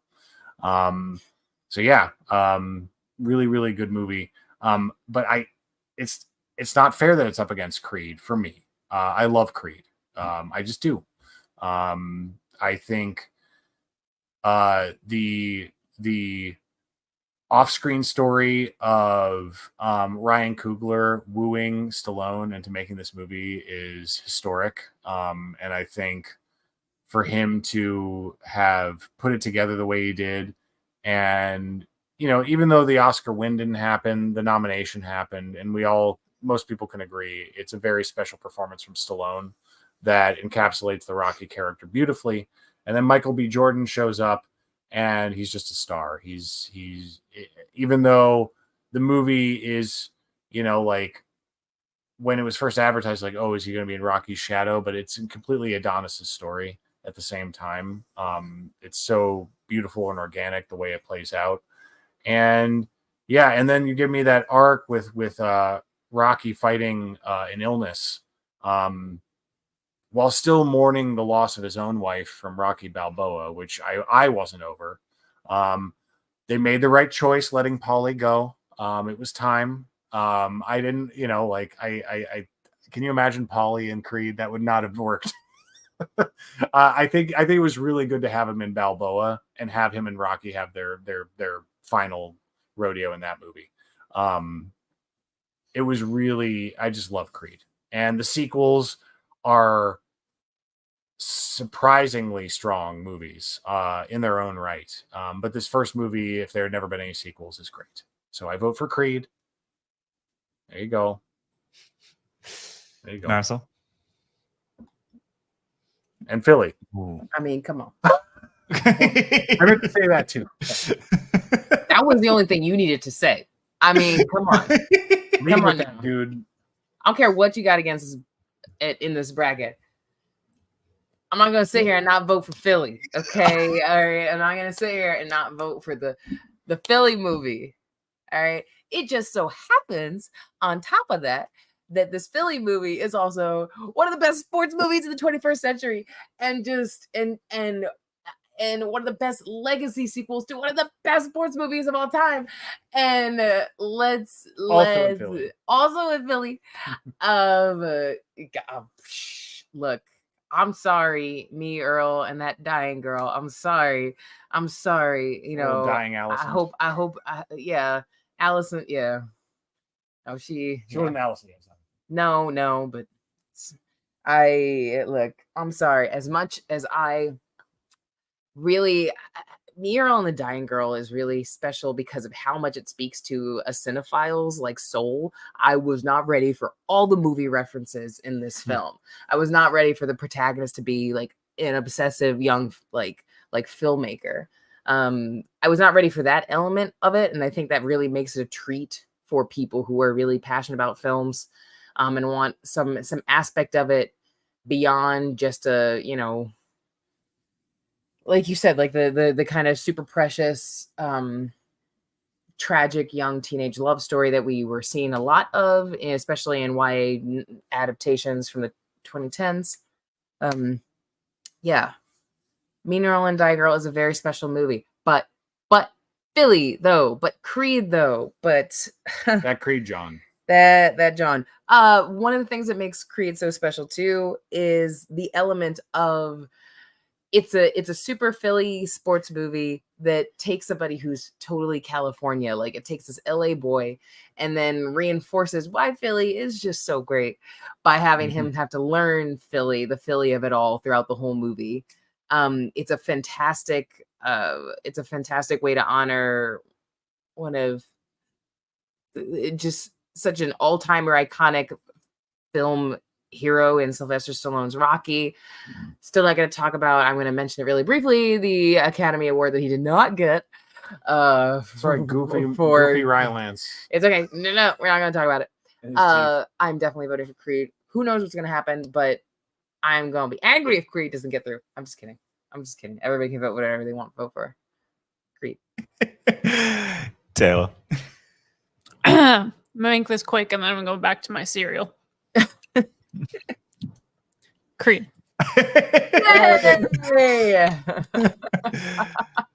Mara. Everyone has already sung the graces of Me, Earl, and Dying Girl. I really enjoyed also. That all being said, Creed is a movie that I was very, very against in terms of concept. I was like, I don't need this movie. I don't need it. Why are we doing it? Like, this is stupid. It's not going to work. It's going to feel like a shameless cash grab. Because, like, Rocky Balboa was also a movie where I was like, and it worked. And I was like, oh, they got so lucky. They were so lucky. There is not enough luck in the world for this to happen again. I mean, especially with what happened to the First Blood / Rambo franchise, I was like, this is where we're heading into Rambo territory. We're heading into rip a throat out, roid rage. Like, this is not going to go well territory. They're very angry sequels. I agree. I was so happy when it had such good intentions. Like, it was intended to be a love letter to the series, to the characters. Of course, it has the excellent performances, but also, can we talk about the craft? Can we talk about the camera work in those fights? Like, that is how you can make a sports movie, like, artisanally. It is just a gorgeous movie to behold. I think it's thrilling even to somebody that doesn't like sports, which, I mean, of course I like sports, but I mean, it's so good. I cherish it so much. It really is unfortunate that there's a sad legacy with a certain one of the sequels because of a certain person that's in it, but that's not the fault of that franchise. So, anyways, sung the praises enough. Man, Creed is just such a fun movie. Let's clap our hands. Yeah. Like again, No. like the Spotlight Inception. If it was a deciding vote, I would definitely go Creed because Creed is the better movie. But I am giving Me and Earl and the Dying Girl a little bit of flowers that it at least a little bit deserves, because this movie is really special. It's a really, really special and sweet and loving movie about high school and about a cinephile in high school and also experiencing death, like your first real time experiencing mortality in high school. That's not something everyone goes through, and not something that like with a peer, at least not like a grandparent or something. Like it's with a peer, and I think that is something that I really connect with this movie, and I really do love this movie a lot. I really love Thomas Mann's performance. I think this is just a really sweet and genuinely heartfelt movie, and so I'm giving Me and Earl and the Dying Girl its one little sympathy vote, but Creed's freaking awesome. So, also, if people have not seen the Stallone cut of Rocky IV, you have not lived life. It's fascinating. All right. I don't want to do this one.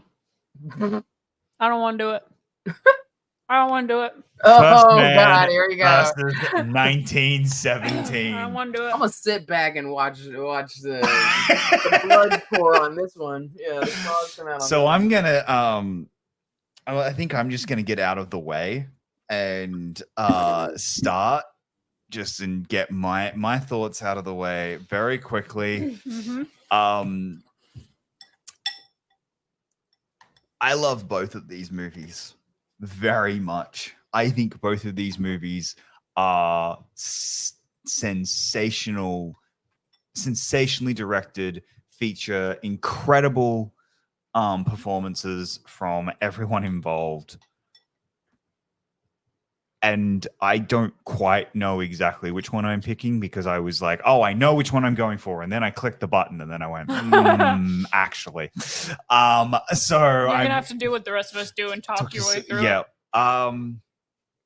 I love Sam Mendes' directing in this, and the theater experience of seeing 1917 was just one of the most awe-inspiring moments of just like, wow, what a technical masterpiece this movie is.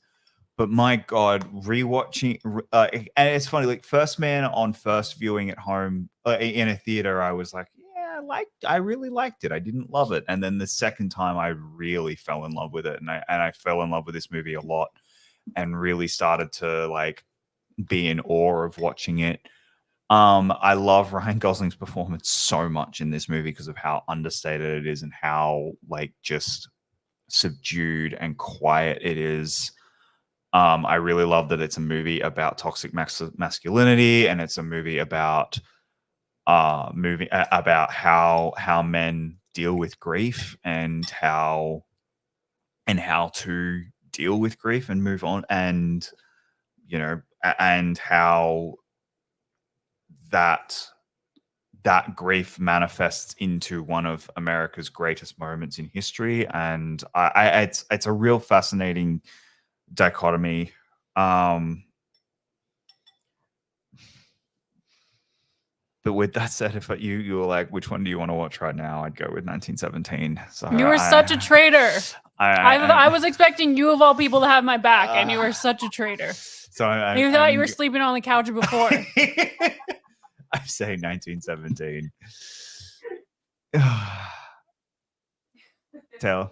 No. Okay. You're a traitor.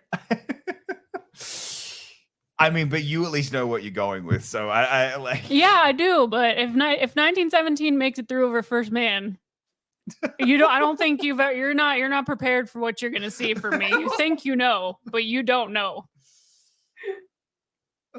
You don't. Especially since you actually like First Man. That's the worst part. If you didn't like it, I could maybe put up with that. But you know, but nope, don't want to hear it. Do not want to hear it. The last person I want to hear from right now is you, actually.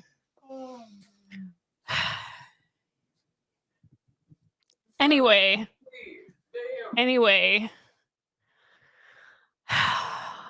God, I'm just like mad now. I don't even want to talk about First Man because I'm just angry. Yeah. First Man is great. And I'm glad at least one of us here appreciates it the way it should be appreciated. Jacob. The performances are great. I will be forever astonished how people overlooked Ryan Gosling's performance here because it isn't particularly flashy or big and dramatic. I think he's brilliant in it. I think the sound design in particular in this movie is insane. The score is brilliant. The way that they shoot the space scenes, I think, is incredible. And I really do think that it really packs an emotional punch in a film that's not overly showy in its emotions because it is about, that kind of toxic masculinity thing where you can't feel emotions and you can't display the emotions you feel. And especially, in a position like his where there's cameras on you and you're in the national eye and it's a whole it's just such an interesting character study and it's such a different film from Damien Chazelle than I think a lot of people were expecting after his first couple of movies. 1917 we saw quite early, like a month early, and then couldn't talk to anyone about it.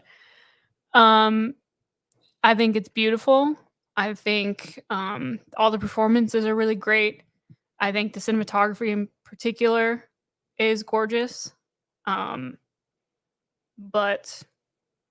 yeah, I'm gonna vote for First Man. Someone has to. Mara? Pass. This is like nauseating for me. I'm gonna have to pass until I can suss out what is happening. I know what I'm voting for, but I have to know what's gonna happen before I talk about these. Marisol?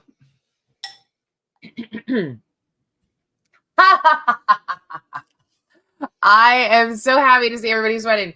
No, I'm not. I'm trying not to continue my evil streak from the beginning of this. No, everybody has their week. This is my week. Please enjoy it. Look, what I would have given to see Whiplash against some of these other movies were like, I like this one. I'll pick this one. If Whiplash was still in here, I would be a happy lady. Never forget. But yeah. I almost feel bad. I do kind of feel bad. I do feel bad. I am gonna pick between these two.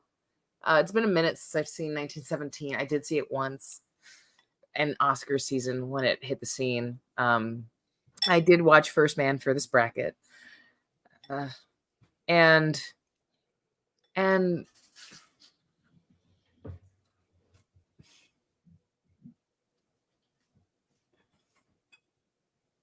I do like how enigmatic Ryan Gosling is the center of it. I like trying to shed a light. I like the atypical biopic aspect of it, where it's just like, hey, these really important people, acknowledging, hey, really important people in history who are the center of all these, like this media frenzy and these really big moments, might not have been people who were up to that. Like just because somebody did something astonishing and changed the world doesn't mean that person wasn't battling their own demons. Like they're still people. Like it doesn't mean they weren't battling their own demons. And maybe they didn't want to be the center of the universe, when something was happening. And I like the spotlight, the uniqueness of First Man in that sense. And I think Gosling brings that to the forefront beautifully throughout the whole thing. And I totally understand Chazelle being caught up in that's pretty hard to resist, that compelling character study like that.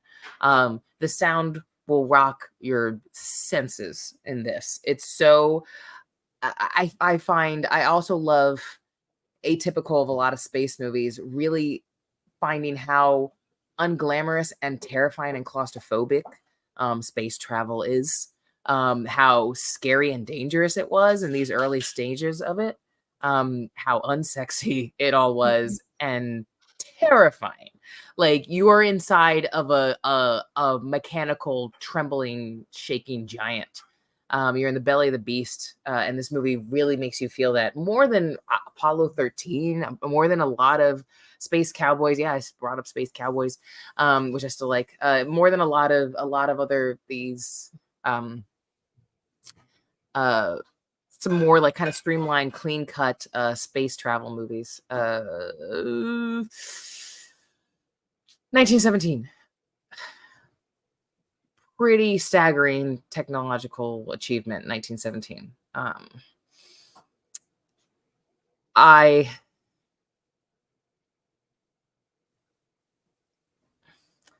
mean, I'm that person in this bracket. I'm not gonna lie. I do gravitate towards Dunkirk more than 1917.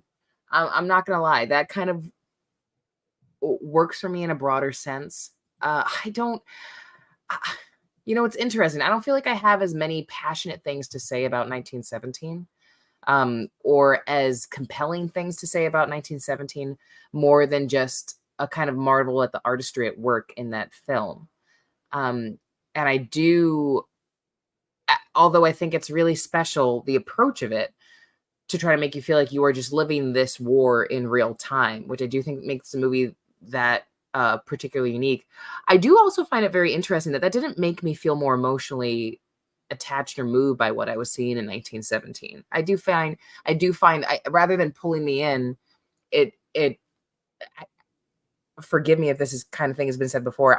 It felt me actually put me at a distance a little bit in the movie, because I was always hyper aware of the filmmaking at work in 1917, and not in an immersive sense, more in just like, wow, I'm engrossed and I'm fascinated in watching how they made this movie, rather than I am really moved by the story of the soldiers, which that varies from viewer to viewer on the film.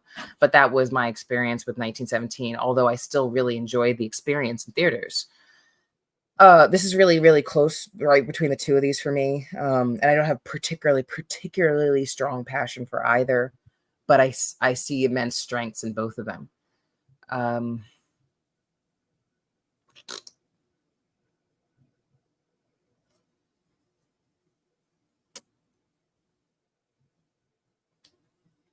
I'm going to vote for First Man. I'm going to vote for First Man. All right. Adam? Mara's going last. She has asked to go last. Okay. I vote for her baked goods. I want I want 3. That'd be nice.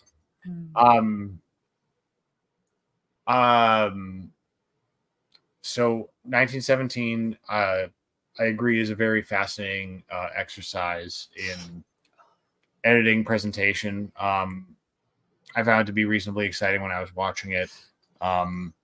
And I know there's been a lot said since the movie's come out about some of the similarities it has with the structure in video game narratives. And I can appreciate that for sure. There is some of that, but I also don't think that should be held against the movie in any way. I think the reason that stuff exists is because video games are imitating movies in the first place. But I actually like the way things come back in the script in 1917. I find it to be interesting and plays out in satisfying ways for the most part. And when the remake of All Quiet on the Western Front came out, I really liked that movie overall. The original one from the 30s is still my favorite version, but I like the new version because obviously it took a page out of 1917's book in terms of the immersive photography and everything like that.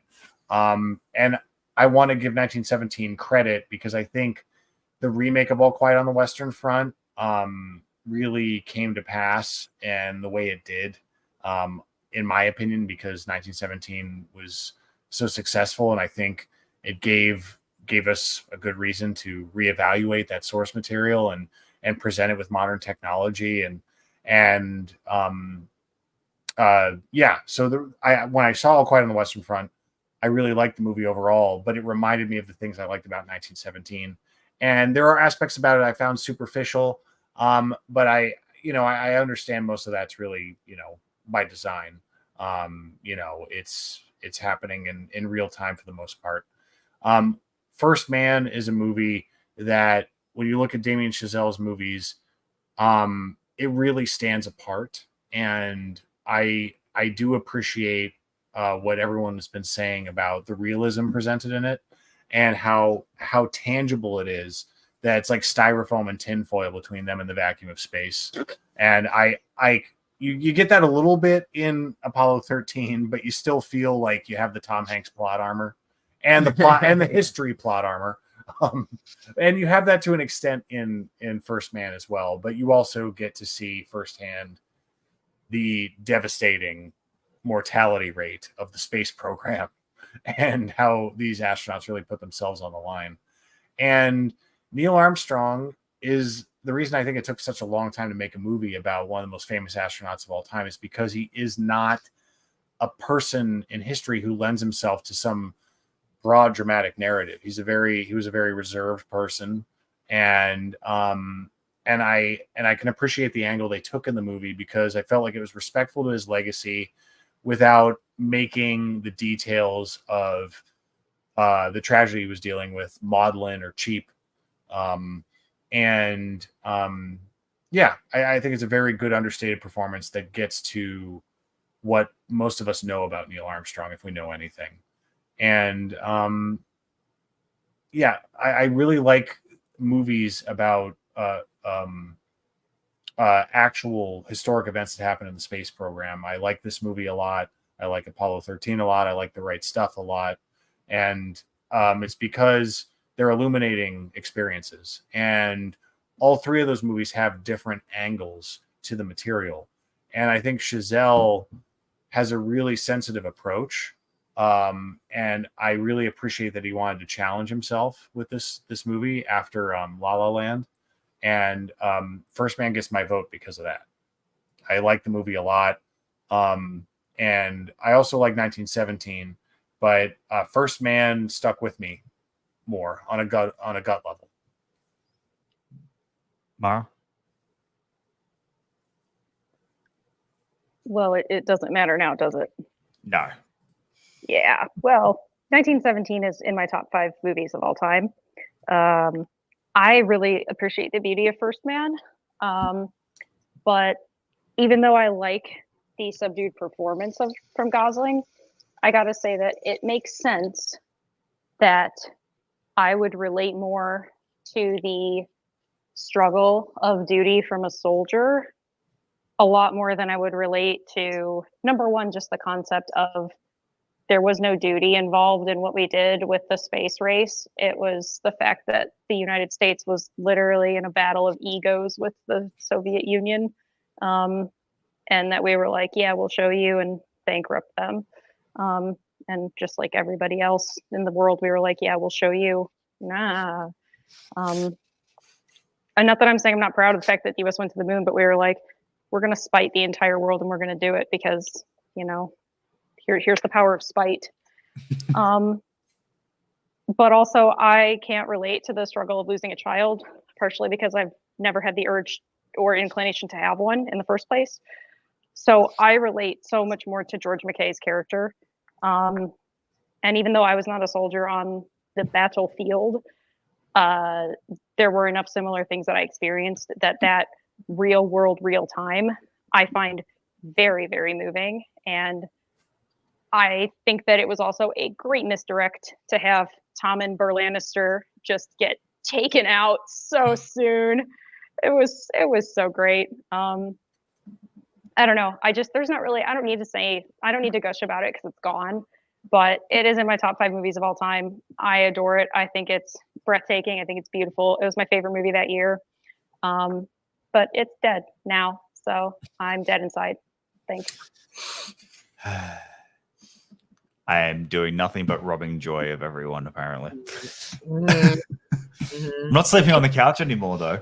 And yet it has been a while. That's optimistic. Yeah. You're at least sleeping on the nightstand. That's fair. The fetal position. All right. Well, that is round 2. Done. Now we've got 4 more real quick ones that we go real through. Quick. Jacob, you're a demon.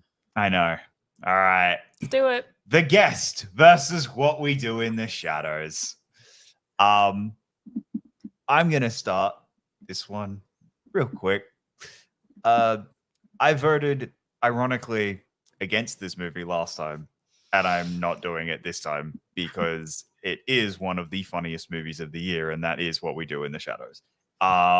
Ironically, I voted for The Guest because I wanted fun. Well, hey, I'm doing the fun one now because this movie is a lot more, it puts such a smile on your face. It's so ridiculous and so silly and so just manically crazy that it works on so many different levels. And yeah, so I'm going with What We Do in the Shadows.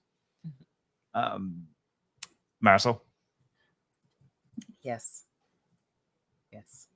This one is easy for me. This is definitely What We Do in the Shadows for me. Because of all the strengths I said before. And like you said, Adam, this is kind of this generation's best in show. This is Spinal Tap. And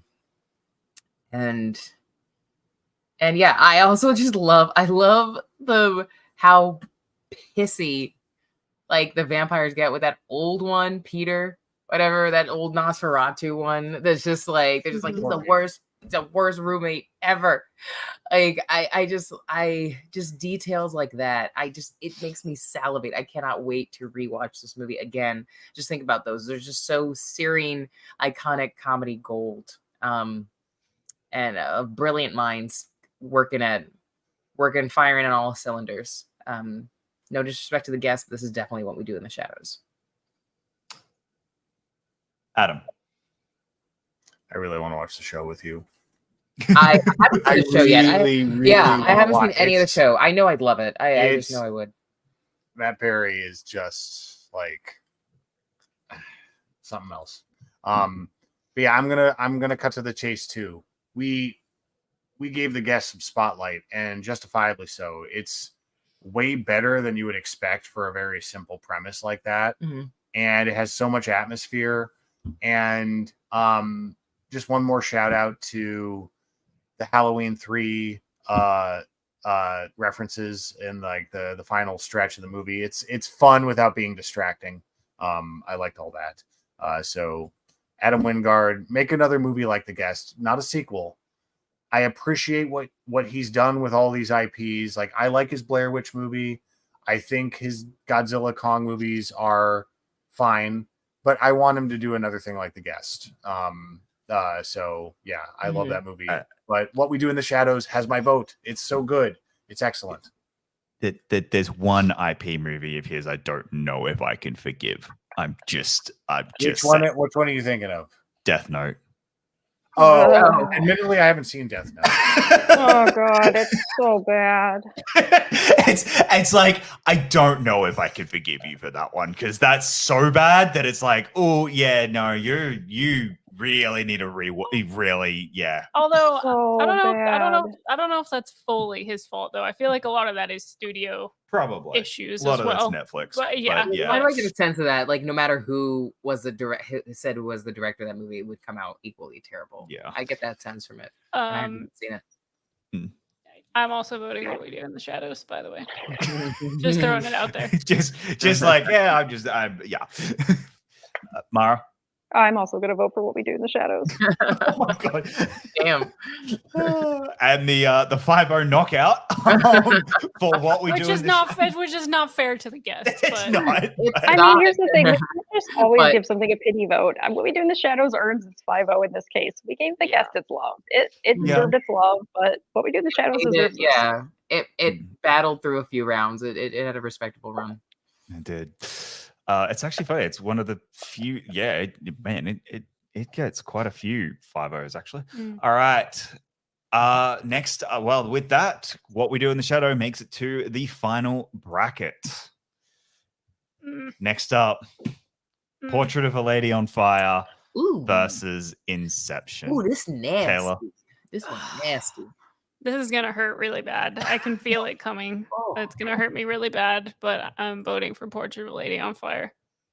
Because it just, as much as I think Inception has aged really well in a lot of ways, like it's still visually awesome. The performances are still great. The story is still great. Like it's one of those movies that does hold up outside of just being mind blowing to people at the time. I do think it's still such a strong movie. But it doesn't connect with me emotionally the way that Portrait of a Lady on Fire does. Like that movie just reaches right in and just, it just gets me right here. So Portrait is my vote. As we have been saying in this bracket, the hell is this doing in a third round matchup? This is like in this one of these movies deserves to make the final bracket, and unfortunately it's not going to, just because of the matchup that it gets. For me, that's Portrait. I think it deserves, sorry, the way I worded that was wrong. For me, I'm voting for Portrait. Portrait's going through. I love Inception. I really do. But Portrait is a movie that is just that. Yeah, it's the emotionality of it all. It's the rewatchability as well of just, which again Inception has in droves. This is a really tough matchup. This is a lot closer than it sounds, and I'm not great at making this sound close, of trying to go with which one am I picking. This is a struggle. I am struggling to pick the right one here, and I'm going with Portrait of a Lady on Fire, just because honestly it's probably the reason is because that's more my type of movie, because I love dramas. I really, you give me a really good drama and I'm going to fall in love with it, and that's what this is. And it's romantic and beautiful and heartbreaking, and so yeah, I'm going with Portrait of a Lady on Fire. Mara. Well, I love how you just guaranteed Portrait of a Lady on Fire was going through. That was actually really fun. You literally just said it. But even besides that, I'm still going to vote for Inception, because that is the one that I would prefer. I do prefer just that type of complexity. I would rather have intellectual complexity than emotional complexity personally. I also prefer the craft. Like, they're both beautiful movies, but I mean, I do like the cinematography of Portrait of a Lady on Fire, but I like the practical stunt work of Inception. I prefer it. So I will give it its only vote. And as you predicted, Portrait of a Lady on Fire will sail its way through. So there you go. Adam? Yeah, I said a lot about Portrait of a Lady on Fire already. I respect its pretty rapid status to canonization. I'm not mad at that, because I think it lives up to the quality a lot of people speak to. And I need to watch it again, admittedly. I do really like the movie, and I think it's filmed impeccably. I think I'm not gonna be mad if someone comes up to me with this 5-year-old movie and says, this is a modern classic. I'm like, I'll give you that one, because even though it's really young, and I think that is still premature, even for a movie this good, I'll let that go, because I get it. I gotta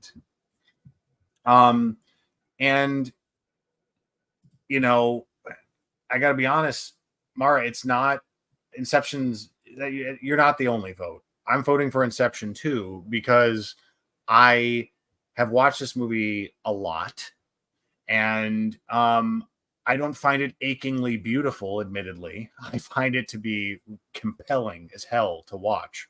And I love all the set pieces. And again, I can't speak it enough to the ensemble of this movie. And you go back and you see where a lot of these actors have gone since. And I appreciate the trajectory of not only their careers off screen, but also just how good they are in this movie at this time. And Inception is a movie that I just will effortlessly return to without thinking about it. And Portrait of a Lady on Fire is a movie that I deeply respect after one viewing, and I think it's incredibly well made, and I need to see it again. But if I'm being honest, Inception is where my heart is, and I would be disingenuous to vote otherwise. All right, Marisol. Deciding vote. Oh, God damn it. Oh, whoa. I thought I was gonna breeze through this week. I was like, I really feels did. Good to be a gangster. Yeah, I guess so. Oh, wow. I agree with everything that's been said by everybody, and I know I'm no closer to choosing between these two. This is a lock. Like this is a photo finish for me. I just, these are so strong for so completely different reasons. I think these are standouts of the decade, and like you said, Jacob, these should both be going into the final bracket for different reasons. I really love in the age of how increasingly dark and unlit, how much they're not hiring lighting people, I guess, on movie sets nowadays. I love how just in the age when movies are getting darker and darker and darker, Portrait of a Lady on Fire is like the brightest, lightest, like flooded with light film I could think of. In the last like 5-6 years. It's alarming. I love that look of it. I love that about the cinematography of it. I love how just bathed in light, and then how expert, and how there's still a tremendous amount of depth to all the lighting, even though every scene is just kind of and then it contrasts with like the scenes just lit by candlelight, like some nighttime scenes that take place. Everything else, like when she's painting her portrait and everything, is just like you feel like the sun is blasting, the seaside sun is just blasting through the windows in that film. I love that, the stark colors. I feel like you're looking at painting-esque colors, like an oil painting, by virtue of the color palette, the art direction in this movie. I love that about it. That is special. That is very unique. And then on top of everything I already mentioned in the last round about it, about the razor thin sexual tension throughout the entire thing. And then Inception is the pinnacle of the thinking man's blockbuster. It's what Nolan has gifted us with. It's the pinnacle of everything kind of in his filmography has led to. This is the apex of him making a commercially successful film that appealed to so many masses, like appealed to so many people. I mean, you could argue Oppenheimer is also kind of crossover, but Inception did it on its own. Oppenheimer, as the joke was made at the Oscars, was part of the Barbie package, the Barbenheimer package. I think that's probably one of the reasons why. But Inception was the event by itself. It wasn't, and I'm separating it from like the Dark Knight trilogy, because those have decades of fandom. It's an IP that's decades of fandom, even though he made his stamp with it. That's decades of fandom building into something. Inception is his baby. Like, that's a purely, and it wasn't a goddamn Transformers movie. It wasn't like just explosions. Go to the theater because of explosions. It was like, no, go to the theaters to get your mind bent. Like, and that is so special. And you guys can relate to this. We all love talking about like the things that excite us to go back to movies, and backtrack like 13, 14 years ago. Inception, back when movies still, like, we were in the early stages of the MCU, Inception was an event movie. It was an original event movie, like before the MCU took over. And damn.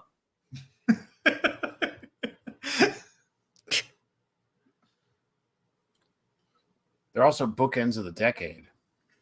Yeah, I know. Yeah, one's the beginning, ushering us in, and the other one's ushering us out. Oh, damn it! Oh, damn. I am similar to kind of what you're saying. I gotta stick with my gut and think about what I think has an incredible artistic merit, and I really admire, versus what I do personally love more, and I personally watch more and revisit more. And I've revisited Portrait of a Lady. I've seen that like 3 times. I've revisited Portrait of a Lady on Fire. But man, I do really love Inception. I am going to vote for Inception. I'm going to vote for Inception. Oh. If you think I'm ever forgiving you, literally ever again. Oh, I'm dead. If you think, I'm dead. If you think I'm doing another bracket show ever again, you are sorely mistaken. Count your days. They're numbered. Count them. Like that, she's not mad at any of you guys. It's me. I'm so happy that I said what I said, and yet Jacob is getting attacked for this. That makes me feel You did this, Jacob. I feel like I'm dodging a major bullet here.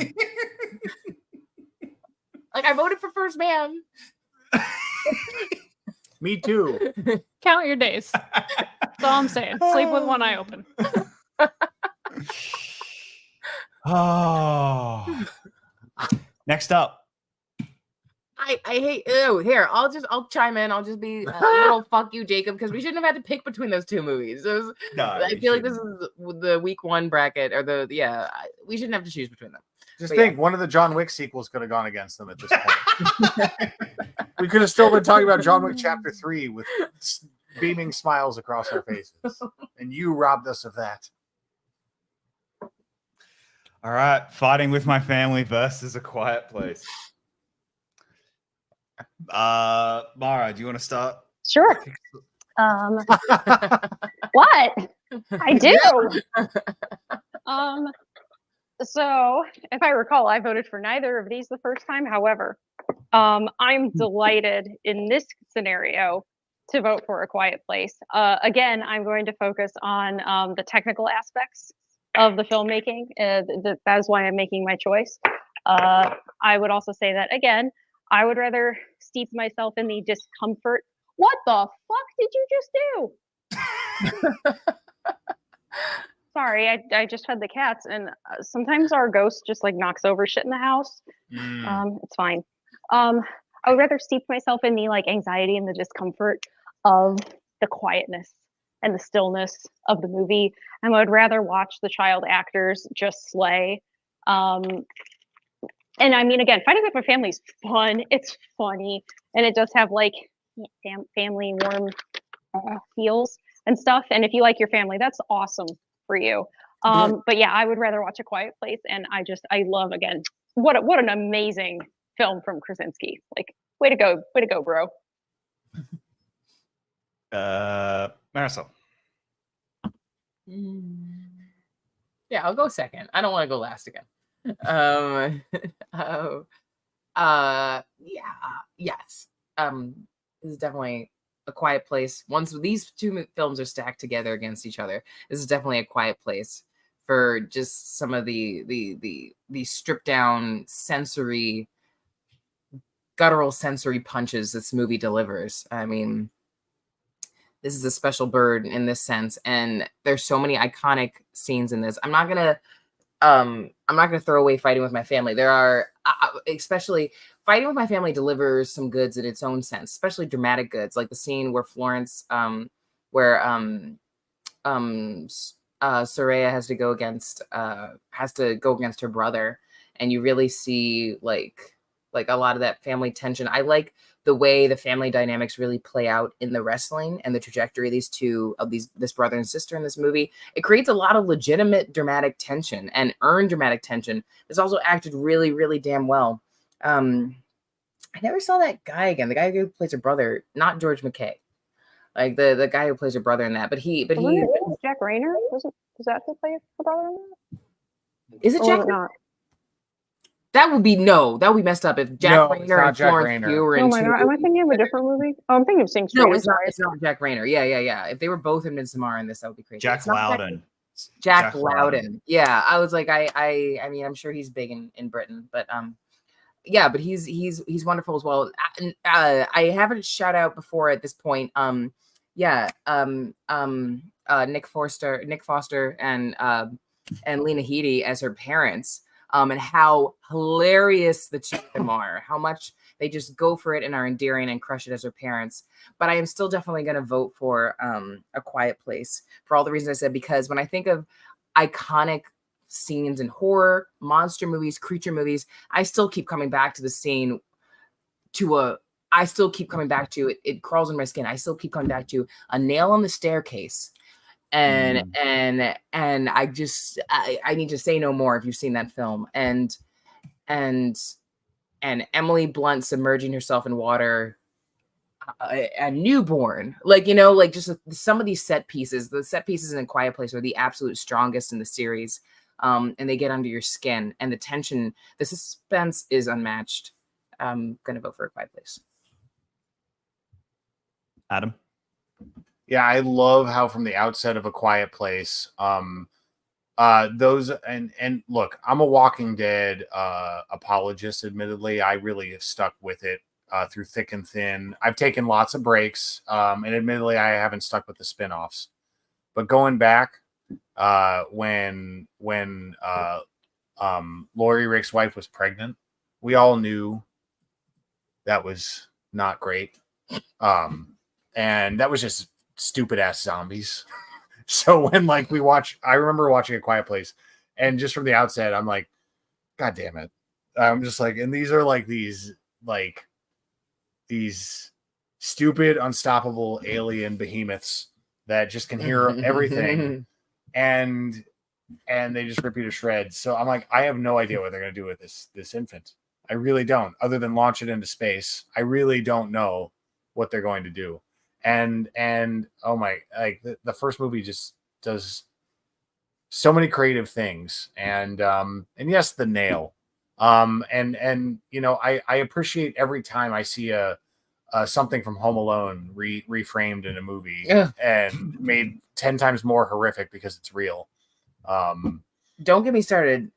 You can recut Home Alone as a horror movie yesterday. Okay. Well, don't get me started. I'm embarrassed to admit, and I'll submit this to the chat. I'm spacing on the name of the movie. I watched this Christmas horror movie from a few years ago. It's like this babysitter horror movie where the babysitter is like babysitting this kid, and it turns out he's a little like demon child, and he decides to basically do all the Home Alone things, but like for real. And as a horror movie. Yes, and it's and like the paint cans and stuff, and like it gets really violent really fast. It's a good movie. Look it up, whatever it's called. Chat, help me, because I can't Google Is it American? Right now.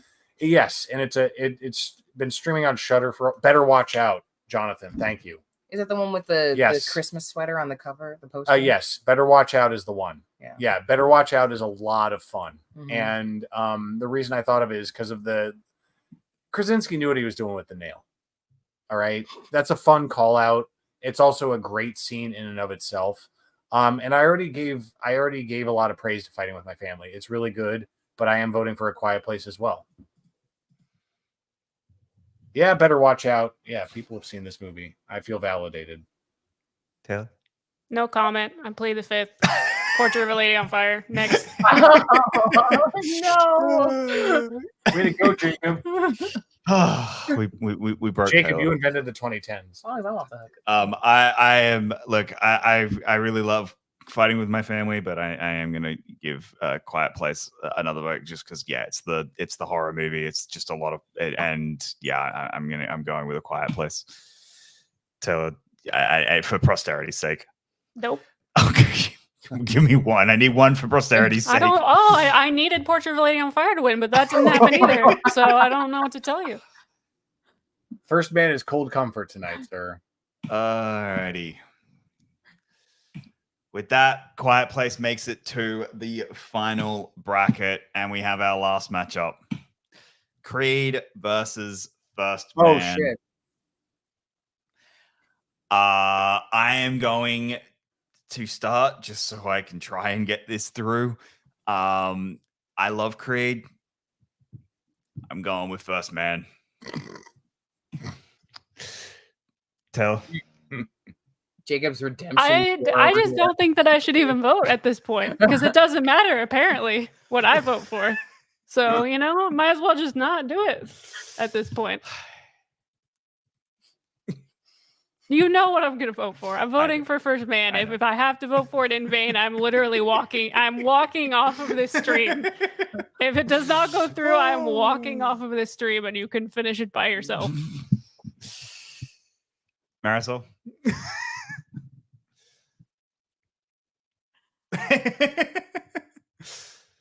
This is not personal.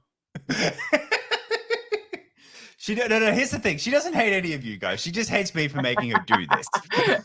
Everyone else is beautiful and their opinions are beautiful and everything is great. Your fault. You, the one who in October I am going to plead eternal life to.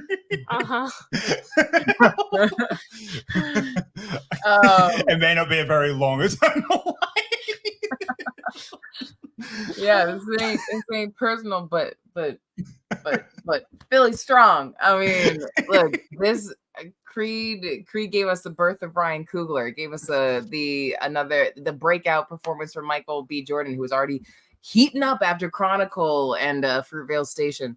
All right, fine. Ryan Coogler, made Fruitvale Station too. Yes, he arrived on the scene, but we arrived with Creed, with this muse and with this director and his muse here, and Creed is just the strongest collaboration between these two. We've talked so much about it. Can't not pick Creed. This is a rousing film across the board. No matter who you are, even if you don't give a lick and spit about boxing or people. Yeah, I mean, Creed is still that movie. This works whether you care about boxing or just care about human beings relating to each other. There's something here for everybody, and I defy anyone not to get moved by Creed when they watch it. It's astounding. Creed. Adam? My mind wandered and I started to think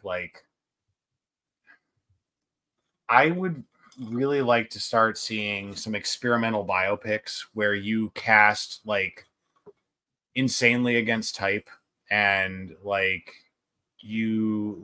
was thinking about Stallone and how good he is in Creed, and let's say he plays Claire Foy's character and Glenn Close plays Neil Armstrong. I'm just throwing that out there. As an example, over here, Albert Nobby. This, yes, like age and gender be damned. I want to recast some biopics. Yes, I know it's completely useless logic at this point in the show, but I just wanted to throw it out there because maybe someone will make that someday. Taylor, I sanction whatever you're going to do to Jacob because he's brought it upon himself. We all know this. And as far as Creed is concerned, yes, I love it. And First Man, I already spoke to in depth, and I stand by those comments. But I have to vote for Creed in this scenario. I do.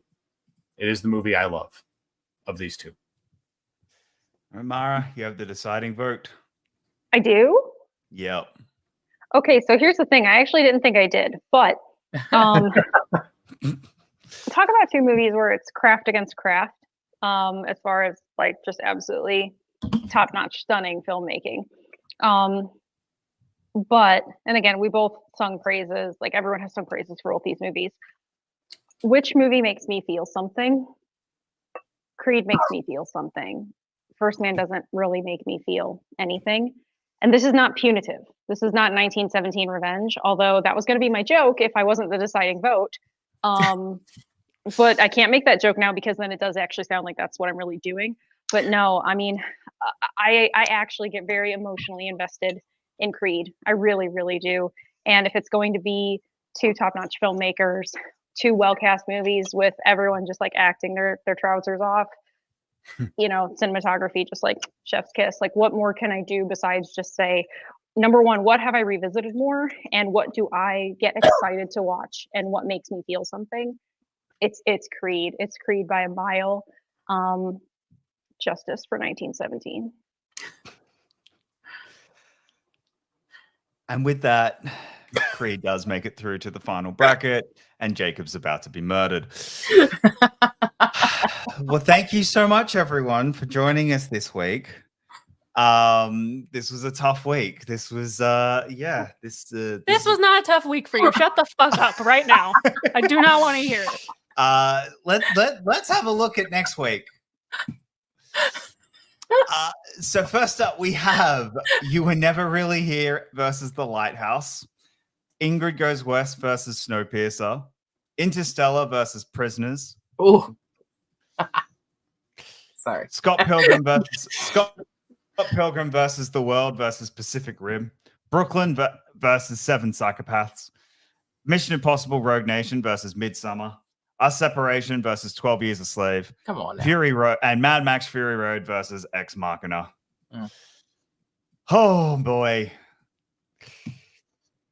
Adam, thank you. Adam and Marisol, thank you so much for joining us. Where can they find you guys online? Champs on Film, generally speaking. We are on a polite but not indefinite hiatus. So stay tuned. And personally, Eisenthor on Letterboxd and Twitter and what have you.